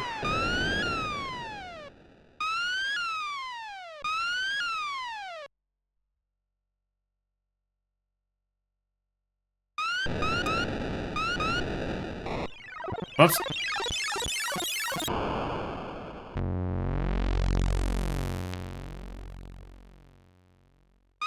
Okay, do I want it? Ah, I see. Oh, I ate too much.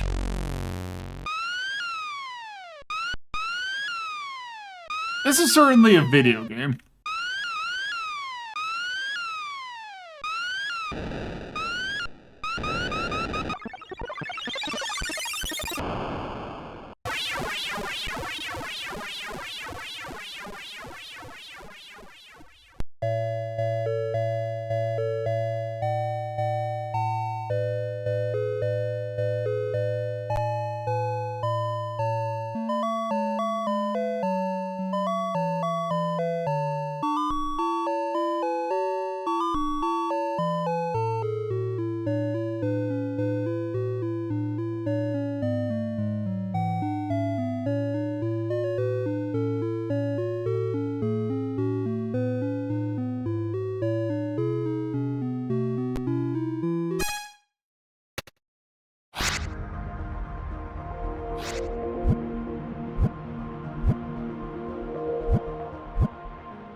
What is the design document for this game?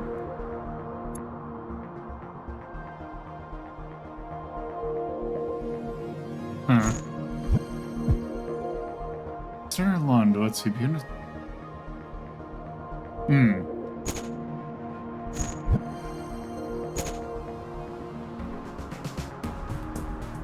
It's a good picture. It's probably why they used it in the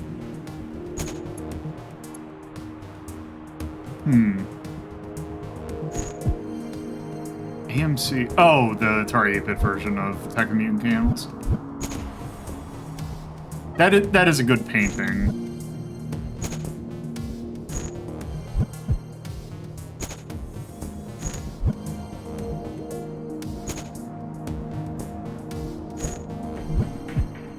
Anticiple. Oh, good, it's a 4.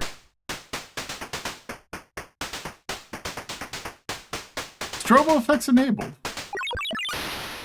Oh, but.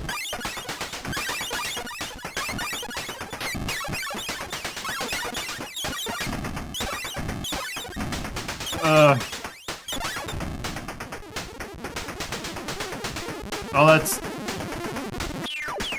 Oh, God.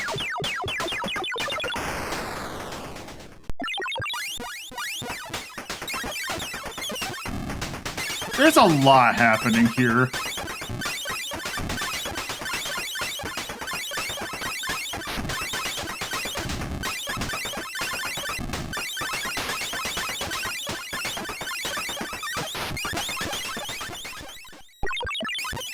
Is it?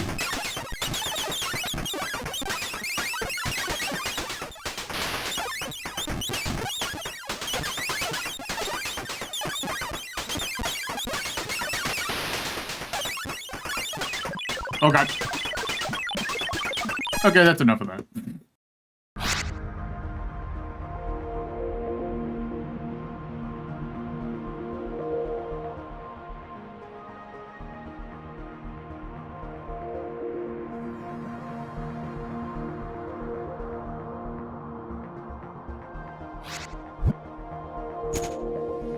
That is also a good painting. Let's see, watch stuff like a Tick Attack and Saberwolf.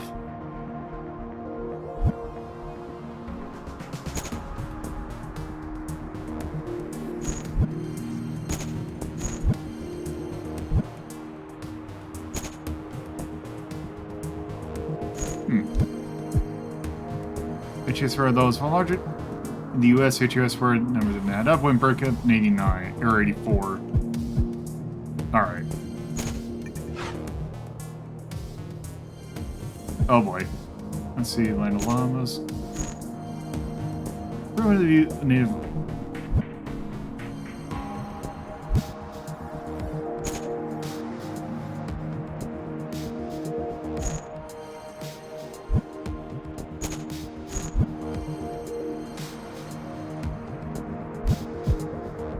Psychedelia.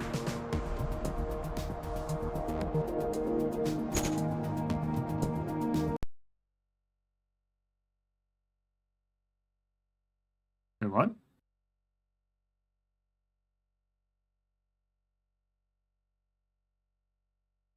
Oh, I see. Okay. That's neat.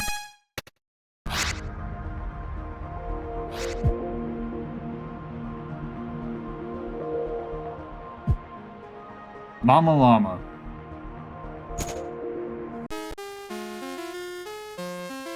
Okay, I'm just going to...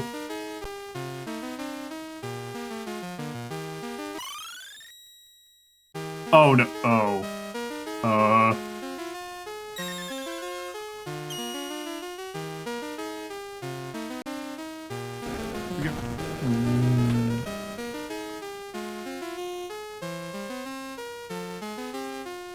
What?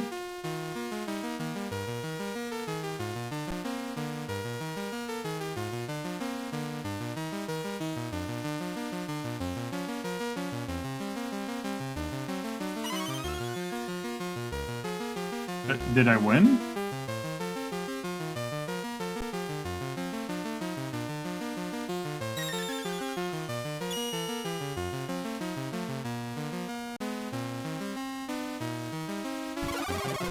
Oh.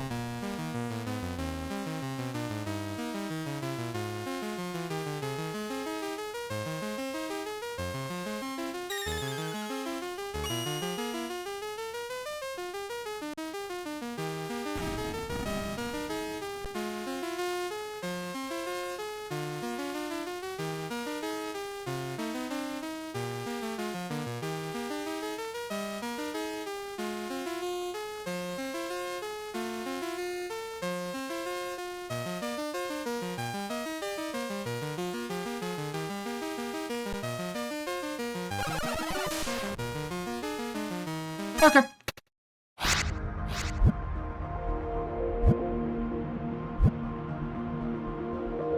Mama Llama drama.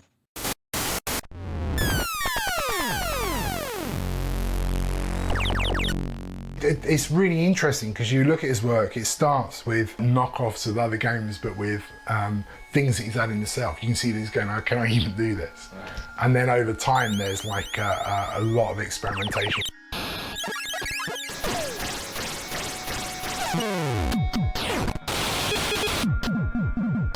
I developed quite an interest in just trying to do stuff that was a bit different than the arcade style stuff that people do. I think, oh, we've got these machines, you can do anything with them if you want. Why not try out some new ways of doing things? And sometimes I went a bit too far.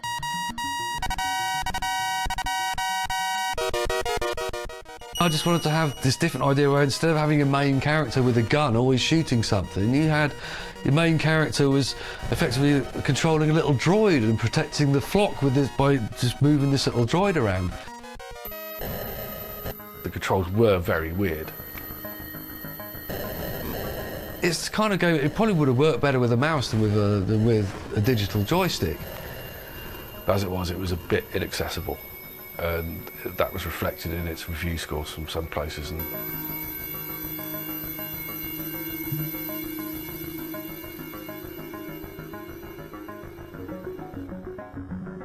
The guy who did the review for Zap magazine is a guy who previously had sent me a very nice letter saying how much he enjoyed, I think it was Anticipital, and that part of the reason he got the job at Zap was because he'd shown people his skills on Anticipital.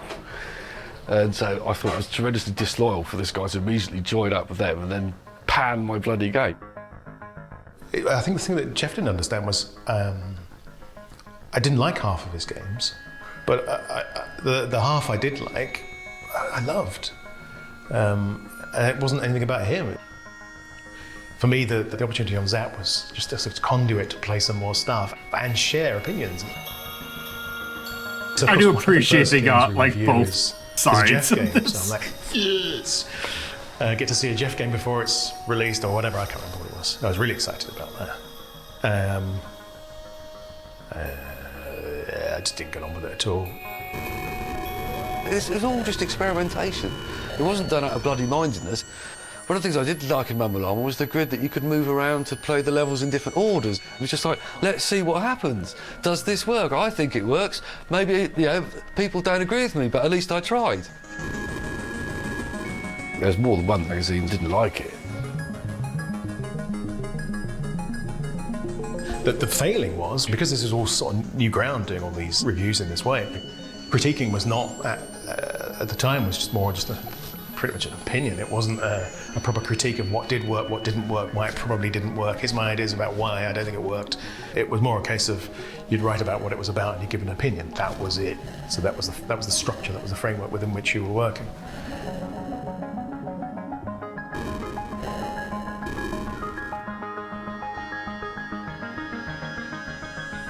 I was being a bit precious about my design when it came down to it. The criticism was fair play. It was not my most accessible thing.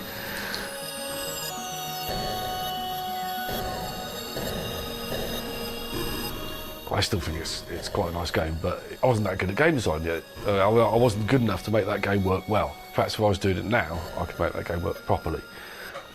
But anyway, it's all water under the bridge now.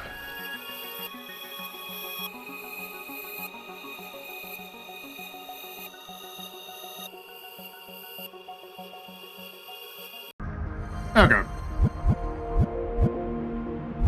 Yeah, I'm gonna skip through a little bit more of these just because I don't want to play through the entire thing, because it might get mad at me for doing that. Let's see, color space. Okay, that's another one of those visualizer thingy-mabobs.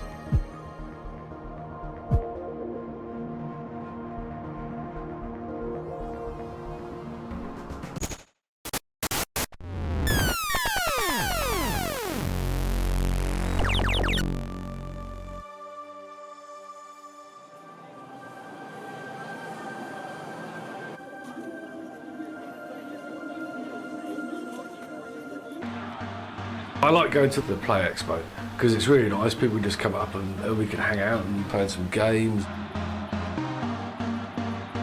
Yeah, to me, it's a great privilege when I meet people who actually enjoy the stuff that much. I think it's quite something when you meet somebody and they still remember playing bloody Attack of the Mutant Camels or Grid Runner, and they'll tell you how much they enjoyed it. I mean, the fact that they still remember it after all these years is one thing. The fact that they actually seek you out and tell you about it is entirely another. One of the lovely things about meeting Jeff is that you could walk up to him and be kind of like, hi, I'm going to talk to you about your games and effectively your work for half an hour. And he's just kind of like, yeah, let's talk about the Jaguar, let's talk about this, here's a project I've tried to make that never got finished. I've always enjoyed that. One of the things I enjoyed in the old days was going with Llamasoft to the old 8-bit computer shows. The Llamasoft stand was like, you know, it was like Mecca to all of us lot. It was just like, what's new, we've got to go and find Jeff's stand. And you'd see it from miles away. You know that's going to be Jeff's stand, because like there's this huge plushy sheep on top of the booth or something.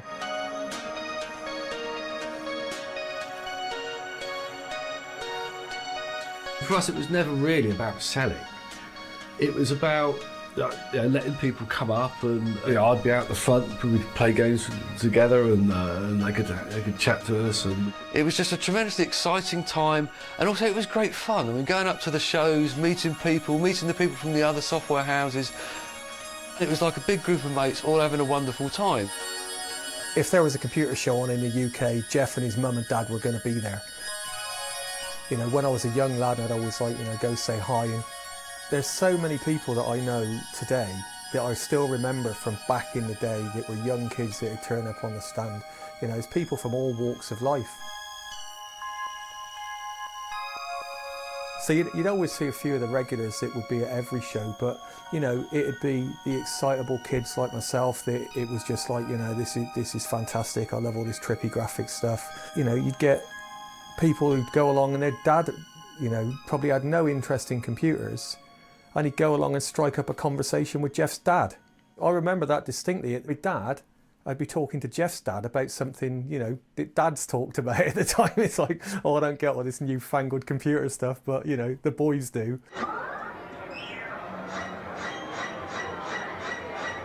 You know, Jeff's, you know, he's a pretty quiet guy, as you know, but at a show, he would be completely engrossed in, you know, flying one of the light synths or playing one of the games. And he'd get a little bit of a crowd show up just to watch him playing his own games. I went to a couple of shows at Earl's Court or wherever back in the day, a PCW show or something, and I'd go past the Llamasoft stand, but Jeff wasn't there.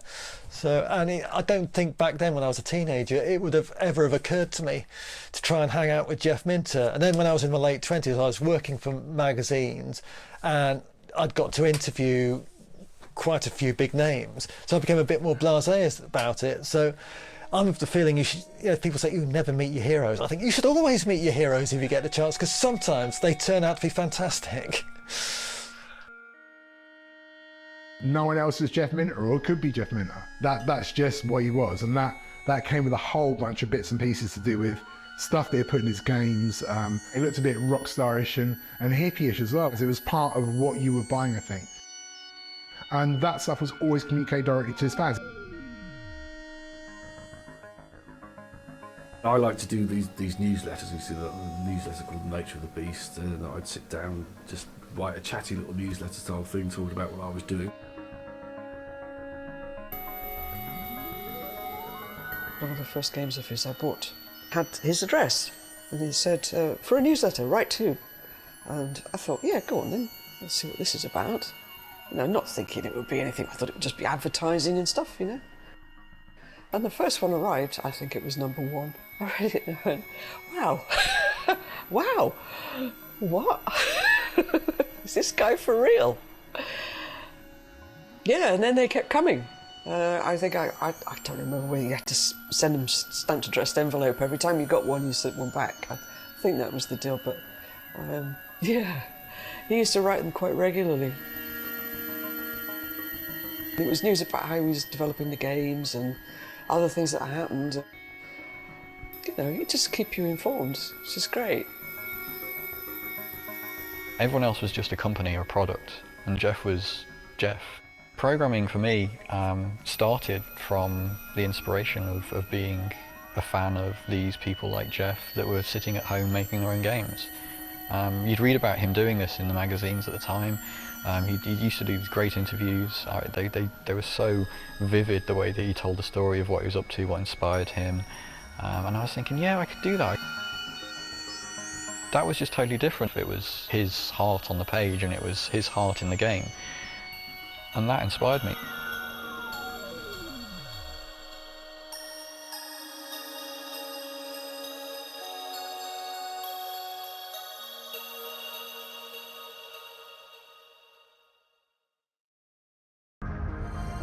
Okay, that's neat.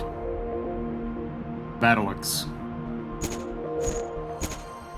There is one game in particular that just here's game yet.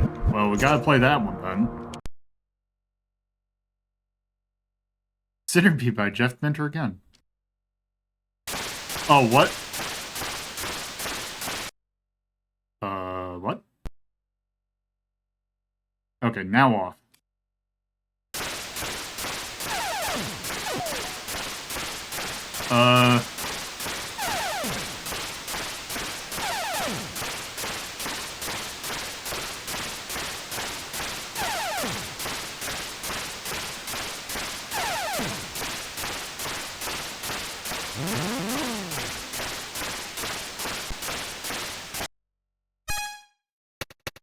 Okay, what?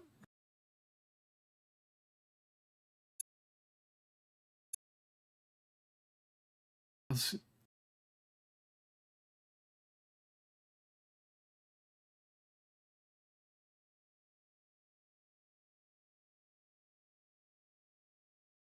Okay. You know what, maybe let's not.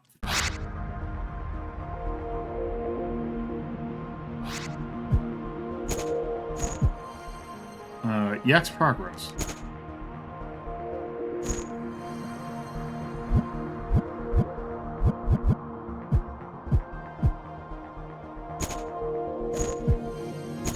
REST.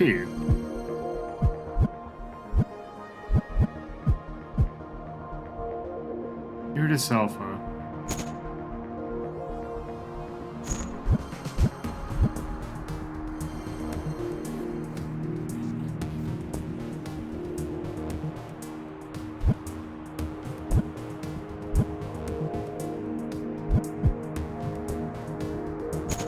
Viva Vic. Okay, that's a good picture.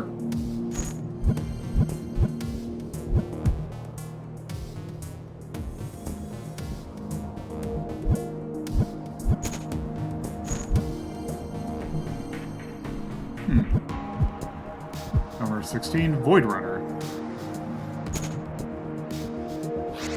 Number 64, is there any other editions of that? Okay.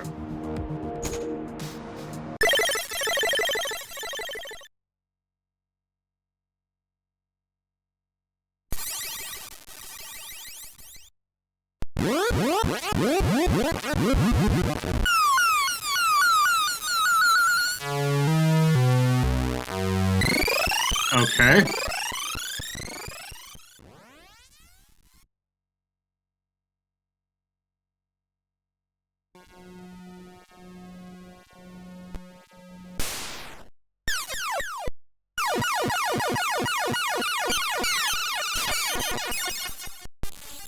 Wait. What am I supposed to do about the beam? Oh, the beam doesn't...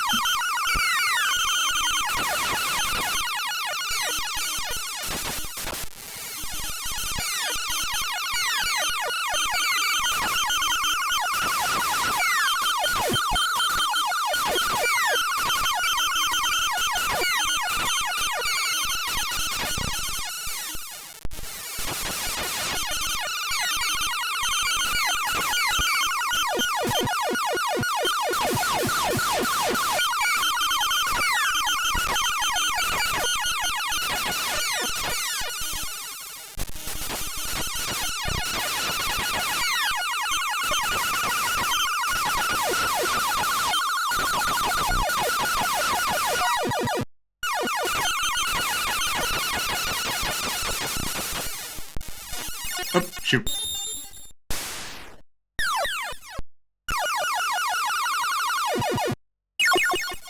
Oh. That's how the problem is. Sometimes I just don't know what killed me.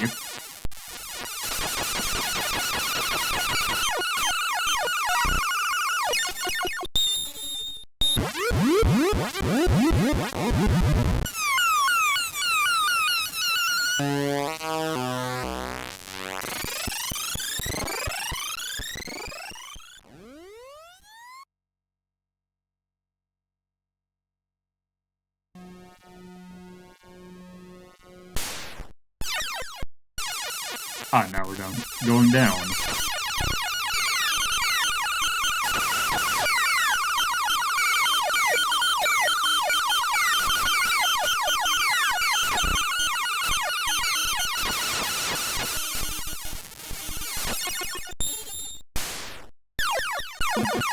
Yeah, sometimes I just don't have a little bit of issue seeing the projectile. Also, Rose, this is actually a little bit loud.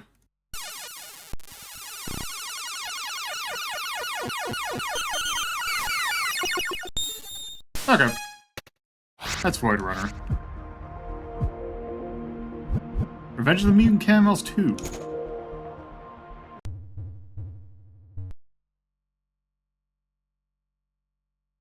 Oh, it's got like a Mama Llama kind of thing. Oh.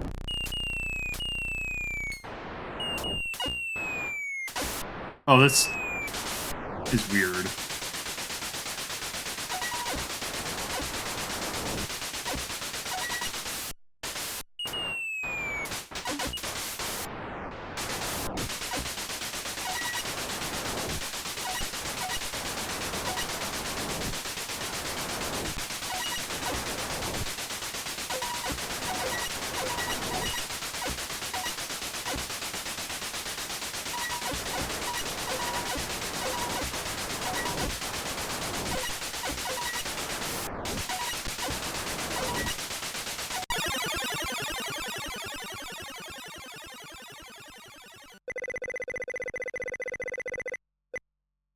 Okay.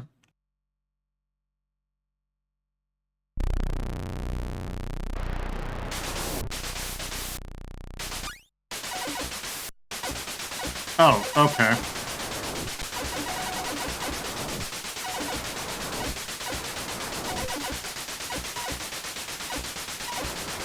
Oh god, I am taking a lot of damage. Pac-Man's kicking my ass.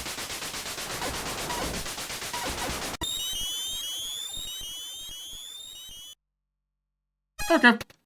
That's also certainly a game.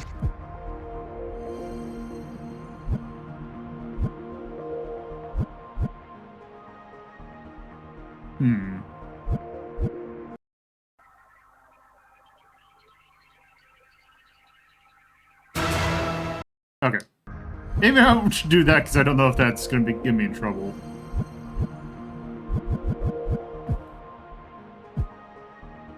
Okay. And now we're on to modern stuff. Andy's attack. Super Grid Runner. There is one thing in here that's interesting. Yeah. That's really fascinating about this thing. So here's this unreleased console.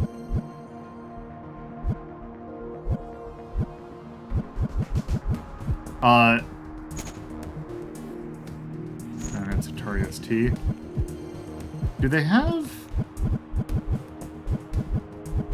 it in here?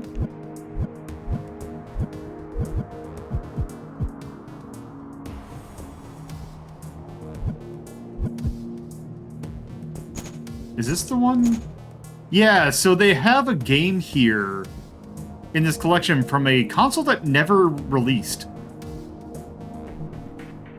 The Konex multisystem.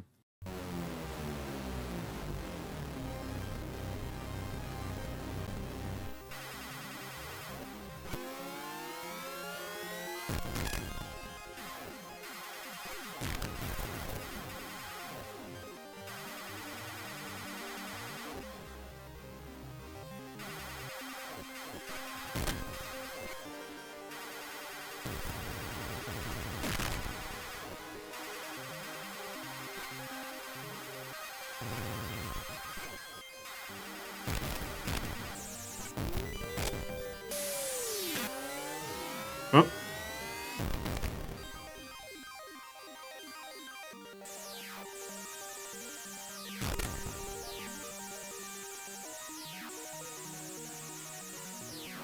Oh, there. Got lost about which one was me.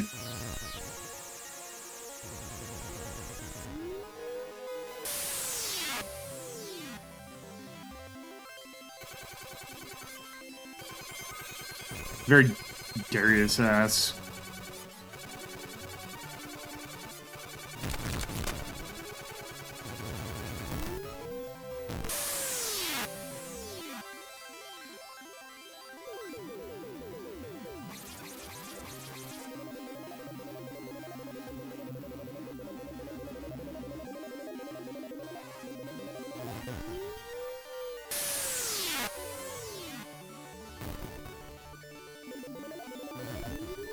Okay, that's interesting.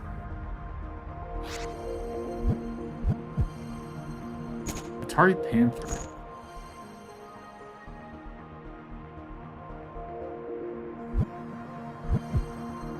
let's see, shareware. Llamatron 2112. I wonder what this is a take on.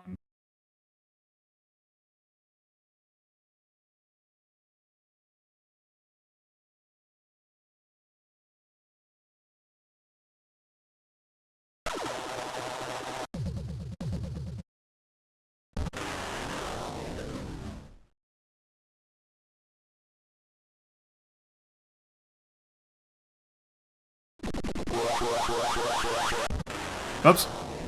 I didn't even see where I am. Oh, there I am. Oh, wait, what? Why is the stick... Oh! Okay, there we go.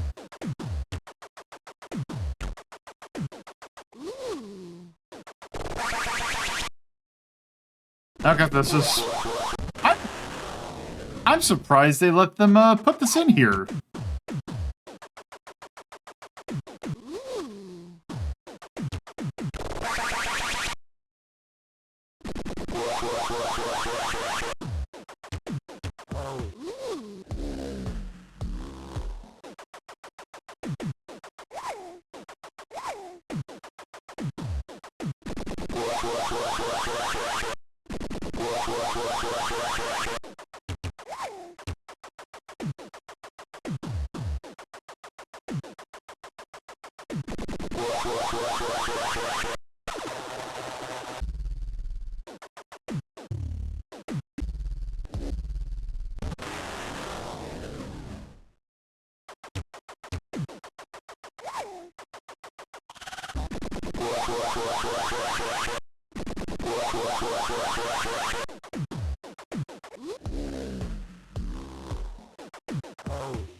That was unnecessary.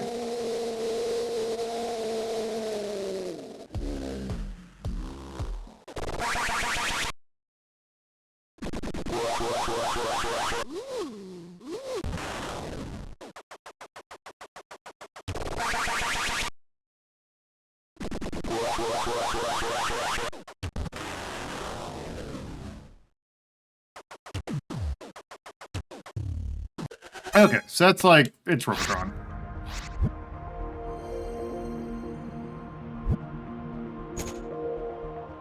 That's a good photo.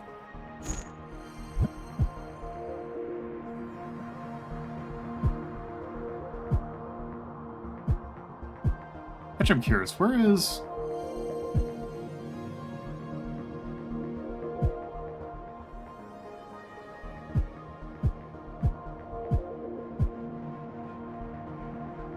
Okay, it's just the... Yeah, I'm just skip the videos because it's... I don't want to play every video from here, but I feel like since it's here, we kind of have to poke at this. Can't not play a little bit of Tempest 2000.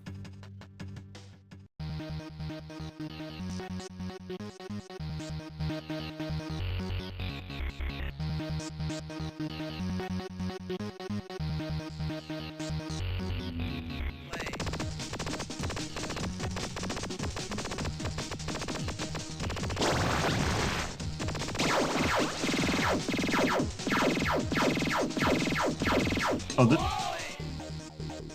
this does not control nearly as good as, was it Tempest X3 on the PlayStation? Okay, there we go. For some reason it wasn't letting me do this.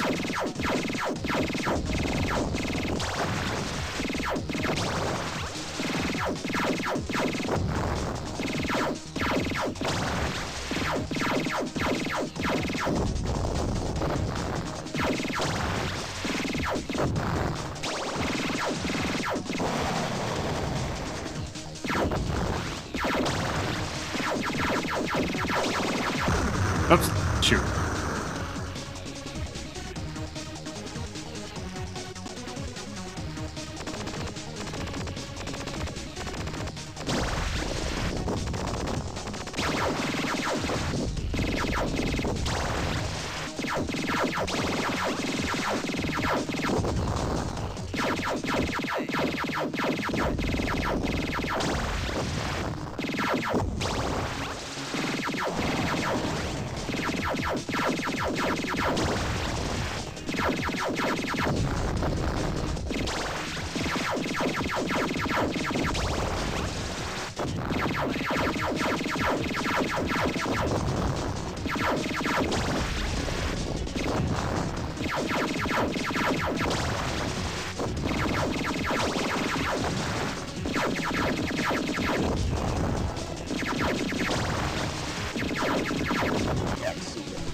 Up.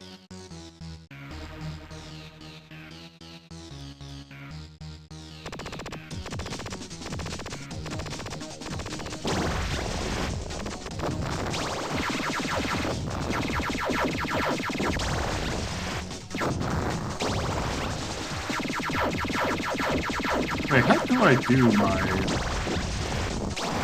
There we go. Oops.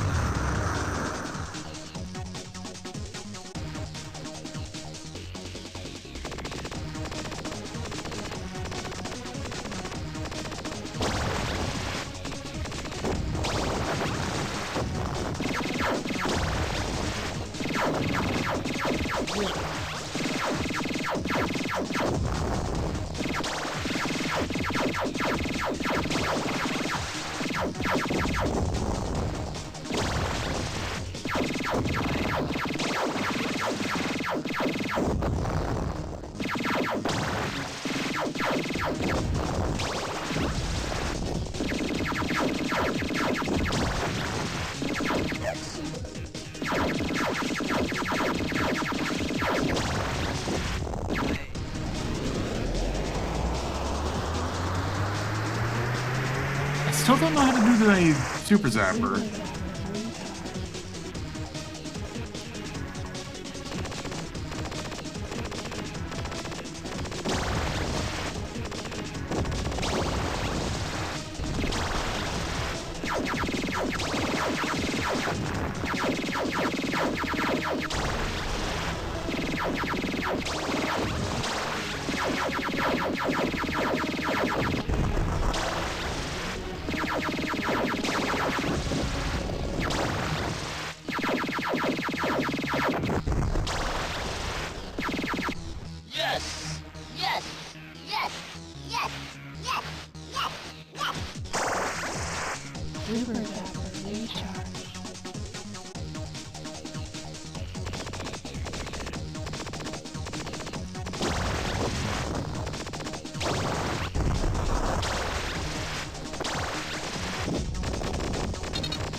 I think this is actually the best run I've had on Tempest 2000 before.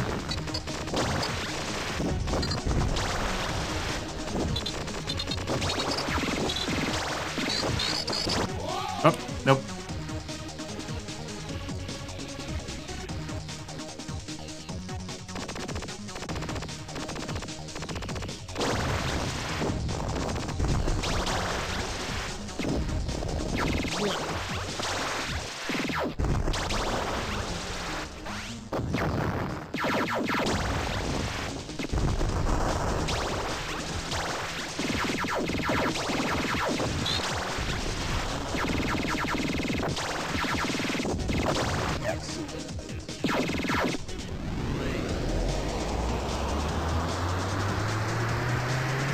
I was gonna say, does this version just not have spikes?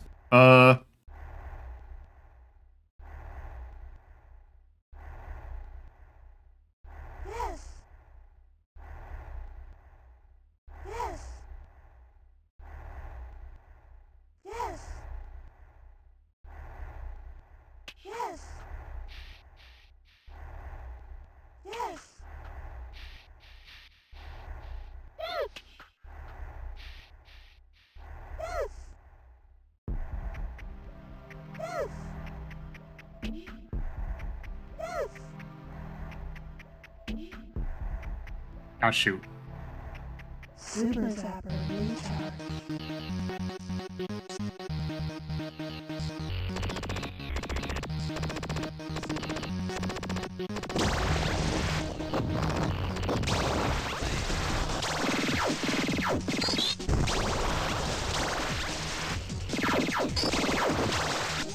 Oops.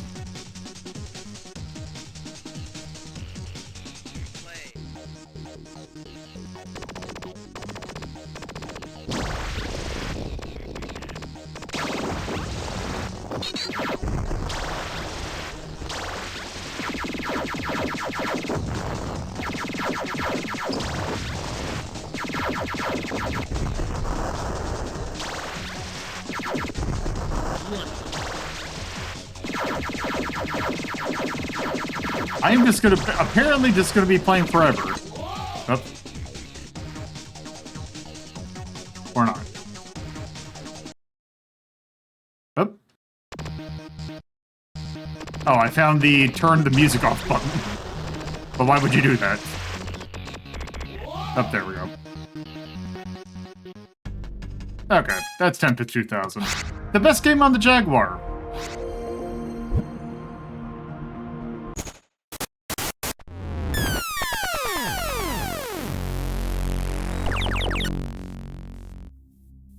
I think Jeff has a fascinating history with Atari. There's no escaping the fact that Atari have been an incredibly important part of Jeff's career. I mean, obviously Jeff has a huge soft spot for Tempest.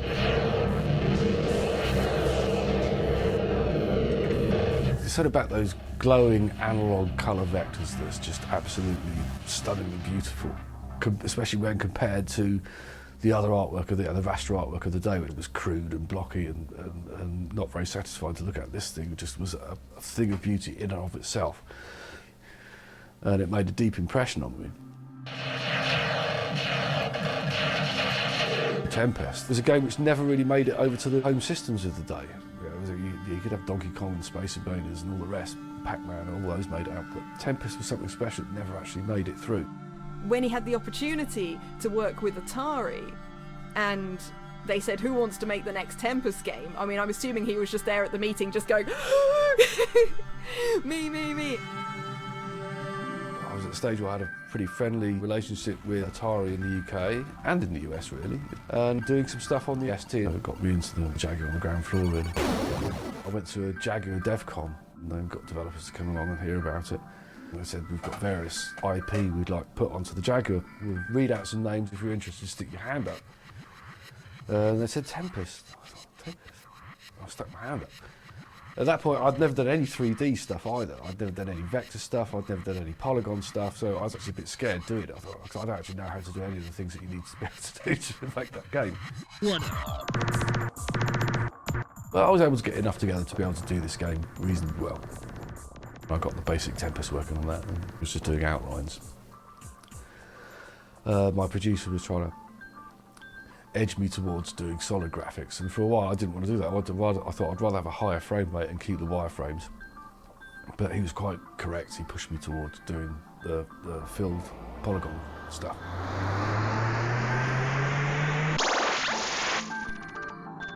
I had to admit, when I put the filled polygon stuff in, it did look a lot better. Yes! I think Tempest 2000, there's a lot of firsts in there for him that have stuck with him that are characteristics and signatures of his style. And technical stuff like feedback. I discovered the visual feedback effect I had in Tempest 2000. Quite by accident, one Monday morning, just getting up sitting at my breakfast table and thinking, what would happen if I plugged the output of the blitter back into itself? And came up with this lovely sort of feedback. I then spent the next 2 days playing about with this game. Whoa, this is amazing, this is really trippy. He managed to make certain aspects of that game look organic rather than digital, and like dynamic rather than just like static. It wasn't a bunch of 2D sprites flipping through frames, it was like an algorithmic expression of math up on the screen. And those things are new to me. Those things are consistent to his work ever since.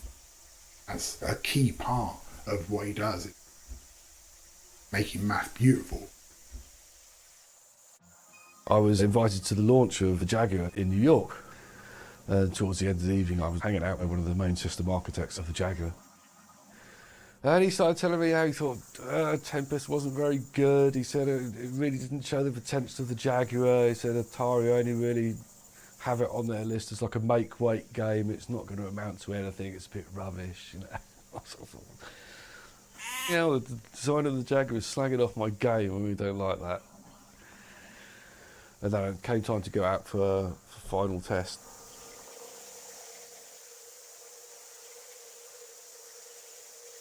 I can't remember which show they were coming home from, but they said Tempest 2000 won Best in Show at some big exhibition. I went, what? And I thought Atari really didn't think that much of it. And then suddenly it was like, wow, yeah, actually they seem to be really liking it. And yeah, so then it came out on the Jaguar and people didn't hate it. Yes! Yes! Yes! Yes! Nobody can do Tempest better than Jeff. Tempest 2000, that was the flagship game. That was the killer app. Like, if you had a Jaguar, you had to have Tempest 2000. When I got that game, I literally just played it for weeks and weeks and weeks and fell in love with it.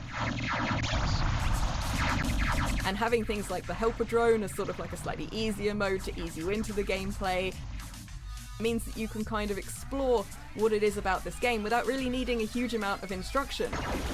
It just basically is the perfect thing to create a game that is very addictive, I appreciate that Hatsune Miku is in too tough, but a Jeff still Minter incredibly thing. challenging. Super Zapper Recharge. Jeff took the idea of Tempest and turned it into something that was so much better.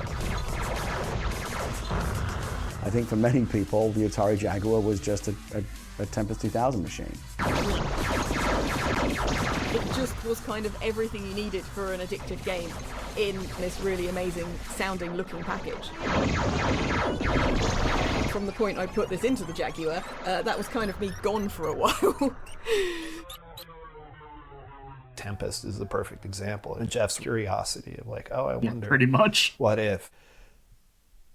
And now it's just become like, you know, one of the big stories of his career, one of the big stories of his life. It's a real shame. Oh, okay, that's it.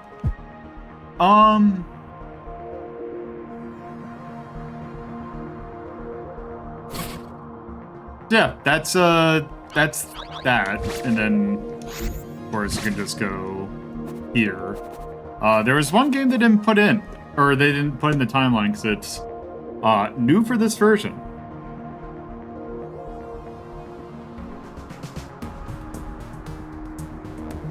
Which is this.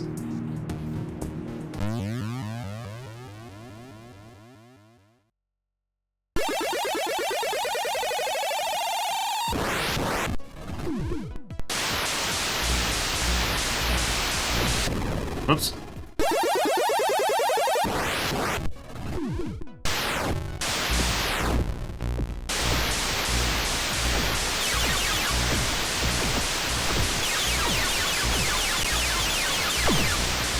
So kind of like how the Atari collection had a number of like remakes of, or like reimagining of like Atari games. This has a reimagined version of Grid Runner, which is about as visually busy as modern Jeff Minter games.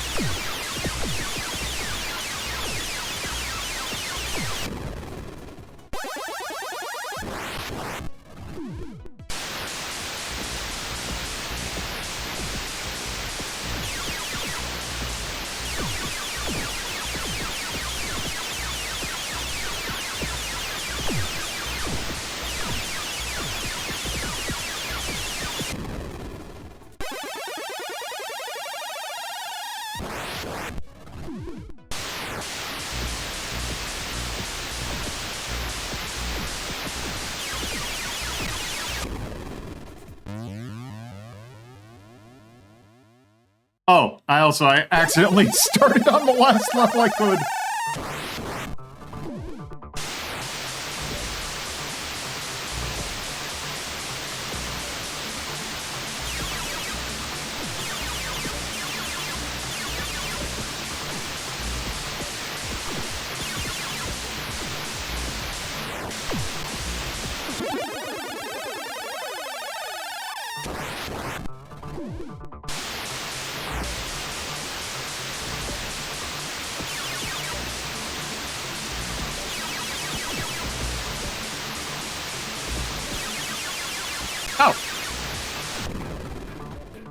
Okay, that's interesting.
I keep on dying on the last possible bit.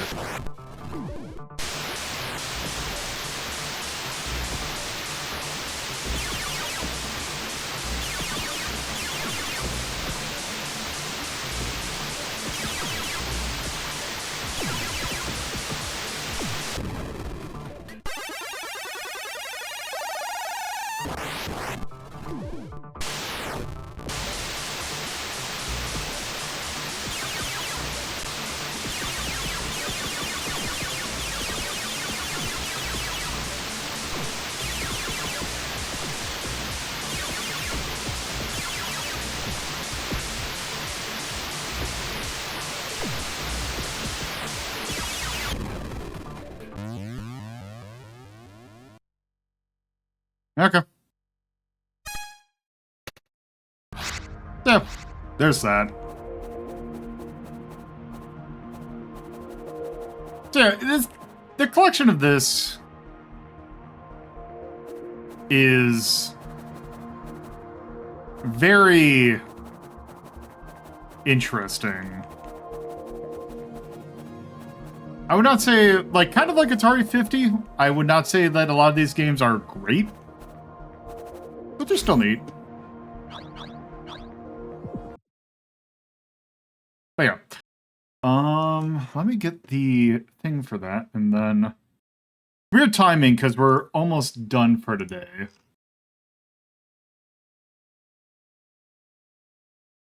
But...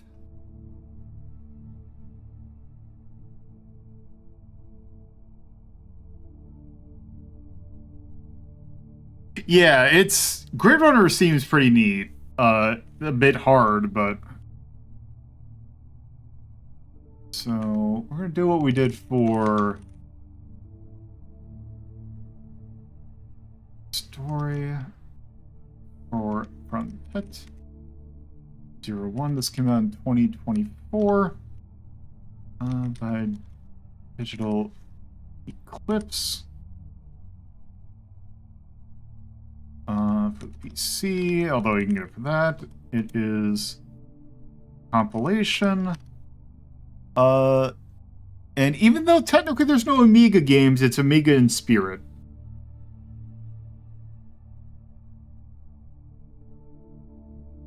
So we're gonna close out of this.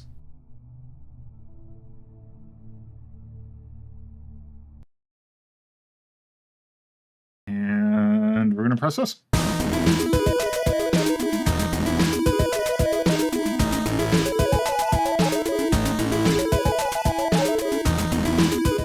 So I think this collection, where is Atari 50? Okay, we have Atari 50 at S. Just because it's such a good collection. I would actually think that like, the only thing I would say about this collection is that it's a bit less than Atari 50. Which, by the way, Atari 50, since we've ranked it, has gotten a whole bunch of DLC. Yes, basically. Also, by the Amiga tone, I mean British.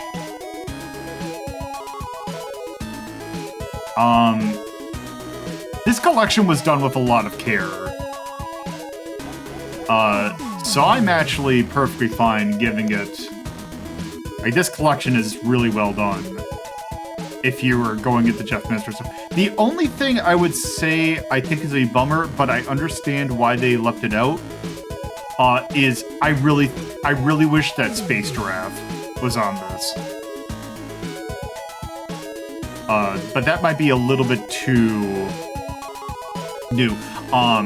As I said earlier, Tetris Forever comes out in a week or two, which is another one of these, but for Tetris. That I'm really curious how it's going to be. My only concern is that it seems to be really Hank Rogers focused.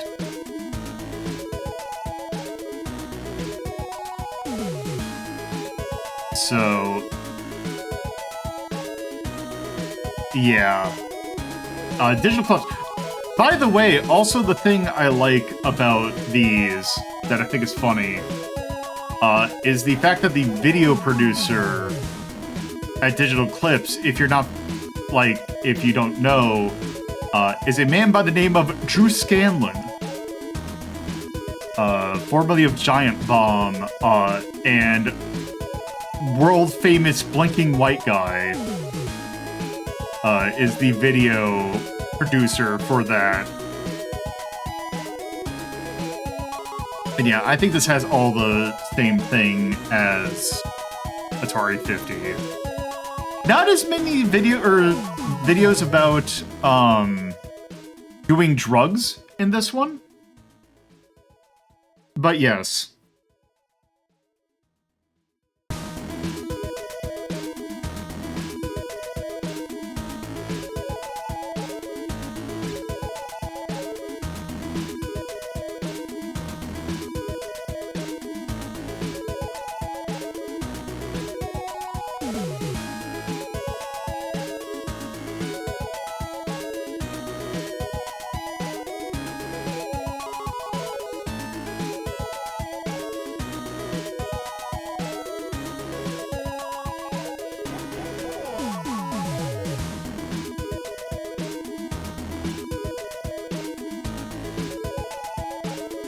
So yeah, this was very good. So this is going to be kind of awkward because I was going to shut it down in about 10 minutes. So we're not going to have a whole lot of time to pick the next game, or to start the next game. But we can at least get things proper. Also, no, we're doing the other song.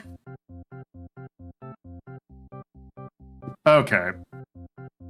So, let's see, where are we gonna start with on this journal? And I swear to God, it better not be a potpourri. Okay, good, it did not slap me in the face. Okay. Alright, chat. What do we want to play first? Do we want to play a game involving mice? Or do we want to play a game involving fish?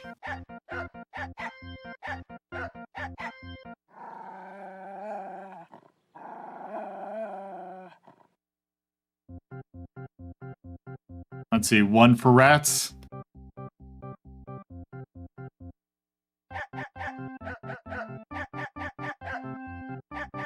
Anyone else have a... Let's see, one for down. So for fish...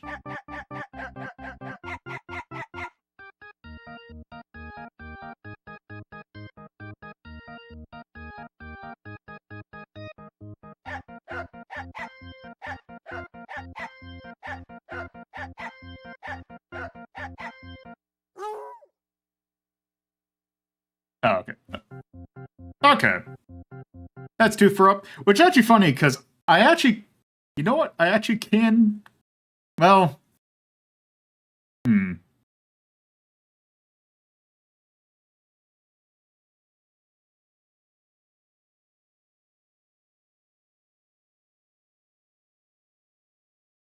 Let's see. I can do a little bit of it, though. We're gonna poke a little bit more at it We're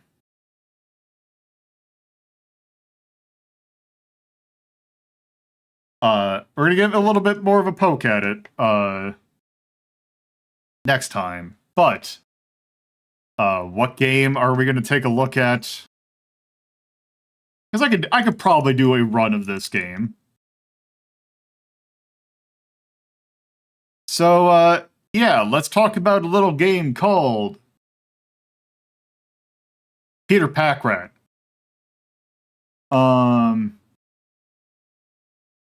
This is an interesting game because it's a game that I had never heard of. Until someone showed me until someone put up the ZX Spectrum load screen. Of this. The answer, Bob, in full is going to be yes, but today we're just going to look at the arcade game.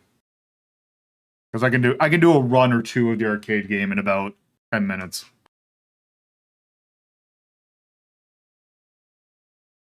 Okay, where are you? Also, this will make sure that I have... You should stick out like... There you are. Okay. So Peter Packrat.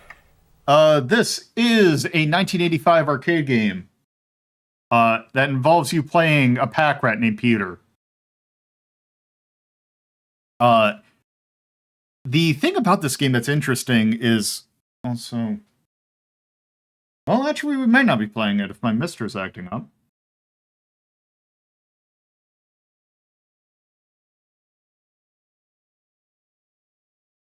Okay, there we go.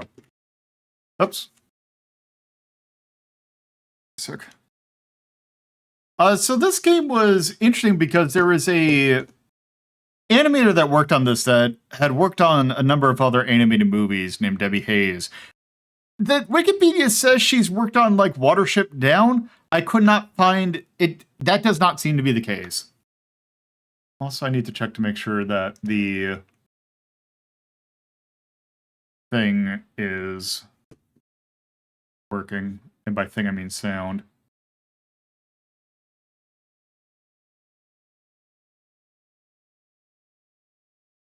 Oh. That's definitely sound. Oops. Hold on.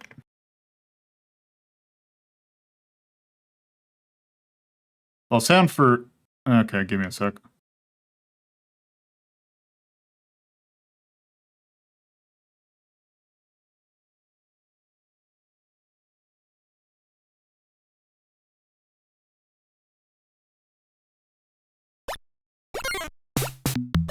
Okay, give me a sec. Okay, here we go. You are the pack rat. You love to gather bright and shiny objects. You want to see all your objects back in your nest's wall. Meet the gang. They want to stop you. Throw objects and stun them. You can ride some of the stun animals for a while. And yeah, this is essentially... I would say this is not entirely unlike, say, Mappy. Also gotta rebind the controls.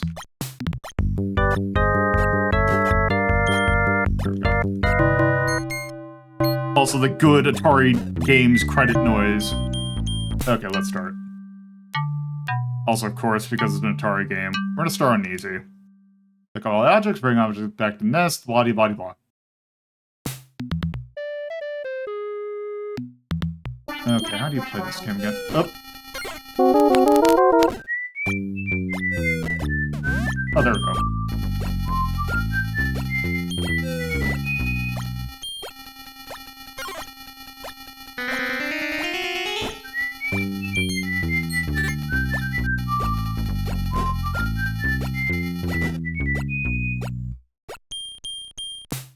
See, look at the animation on that.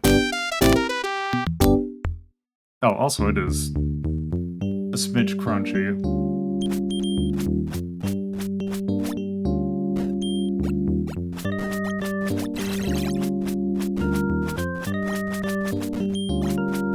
Just like for like 94, this is like really well animated.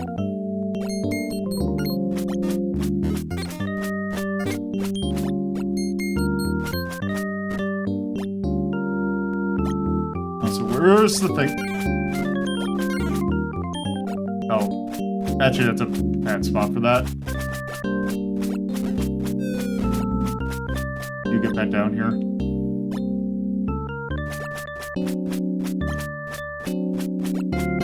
There we go. Up! Damn it.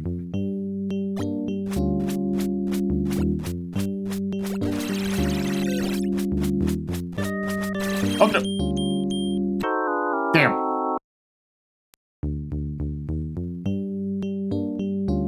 Okay.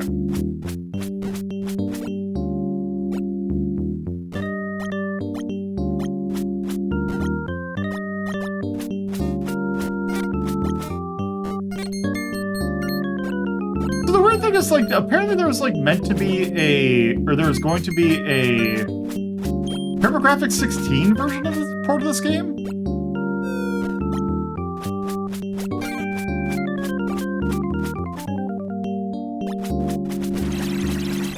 Oh, okay, good. There we go.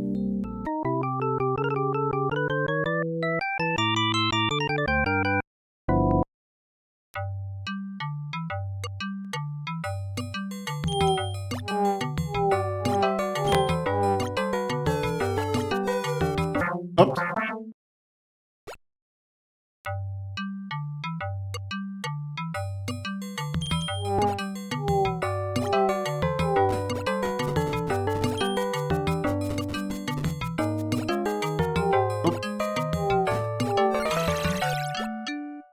God, look at that animation of him hanging on.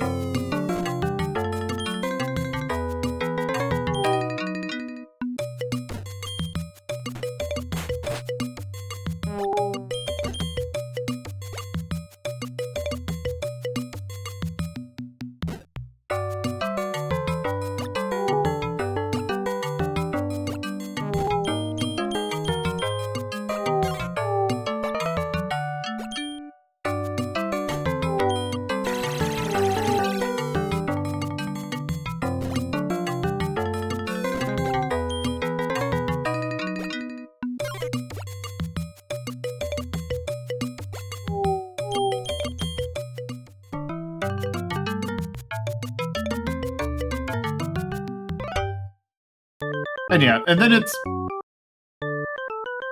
starts to loop after this.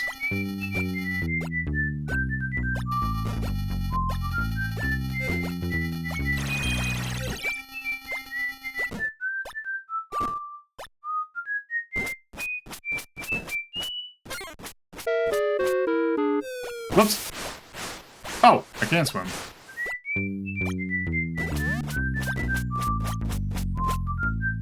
I'm really surprised I have not heard more about this game, because this game is so... Oh, there we go.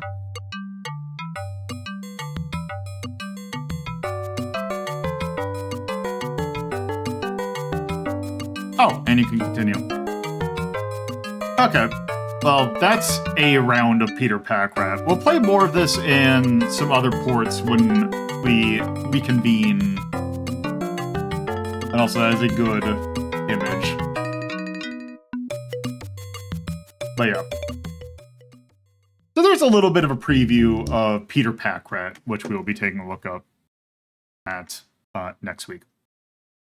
Anyway, that is going to do it for this stream. So, let's wrap things up. So thank you all for watching. Personal blue skies at lolodepuzzle.bsky.social. I got a Discord where you can chat with me, tape farm polls, do other fun Discordy stuff. I also got a links to a coffee page. You can help post cost everything. I see you, ad break. I'm going to beat you. And I got a bunch of links in the video description and in chat. So next week, Friday is going to be us looking at Hades. Saturday, I'm not fully certain what we're going to do. We might do some cards because it's been a while, or I might do some more UFO 50, or I might continue one of the other things as well. And then next Sunday, we are going to continue, or we're going to look at Peter Pack Rat again. So anyway, thank you all for watching. I'm going to send you all over to MB, who is doing more fundraising. for their move in a form of a Dragon Day. So thank you all for watching. Hope to see you again in the future. Bye-bye.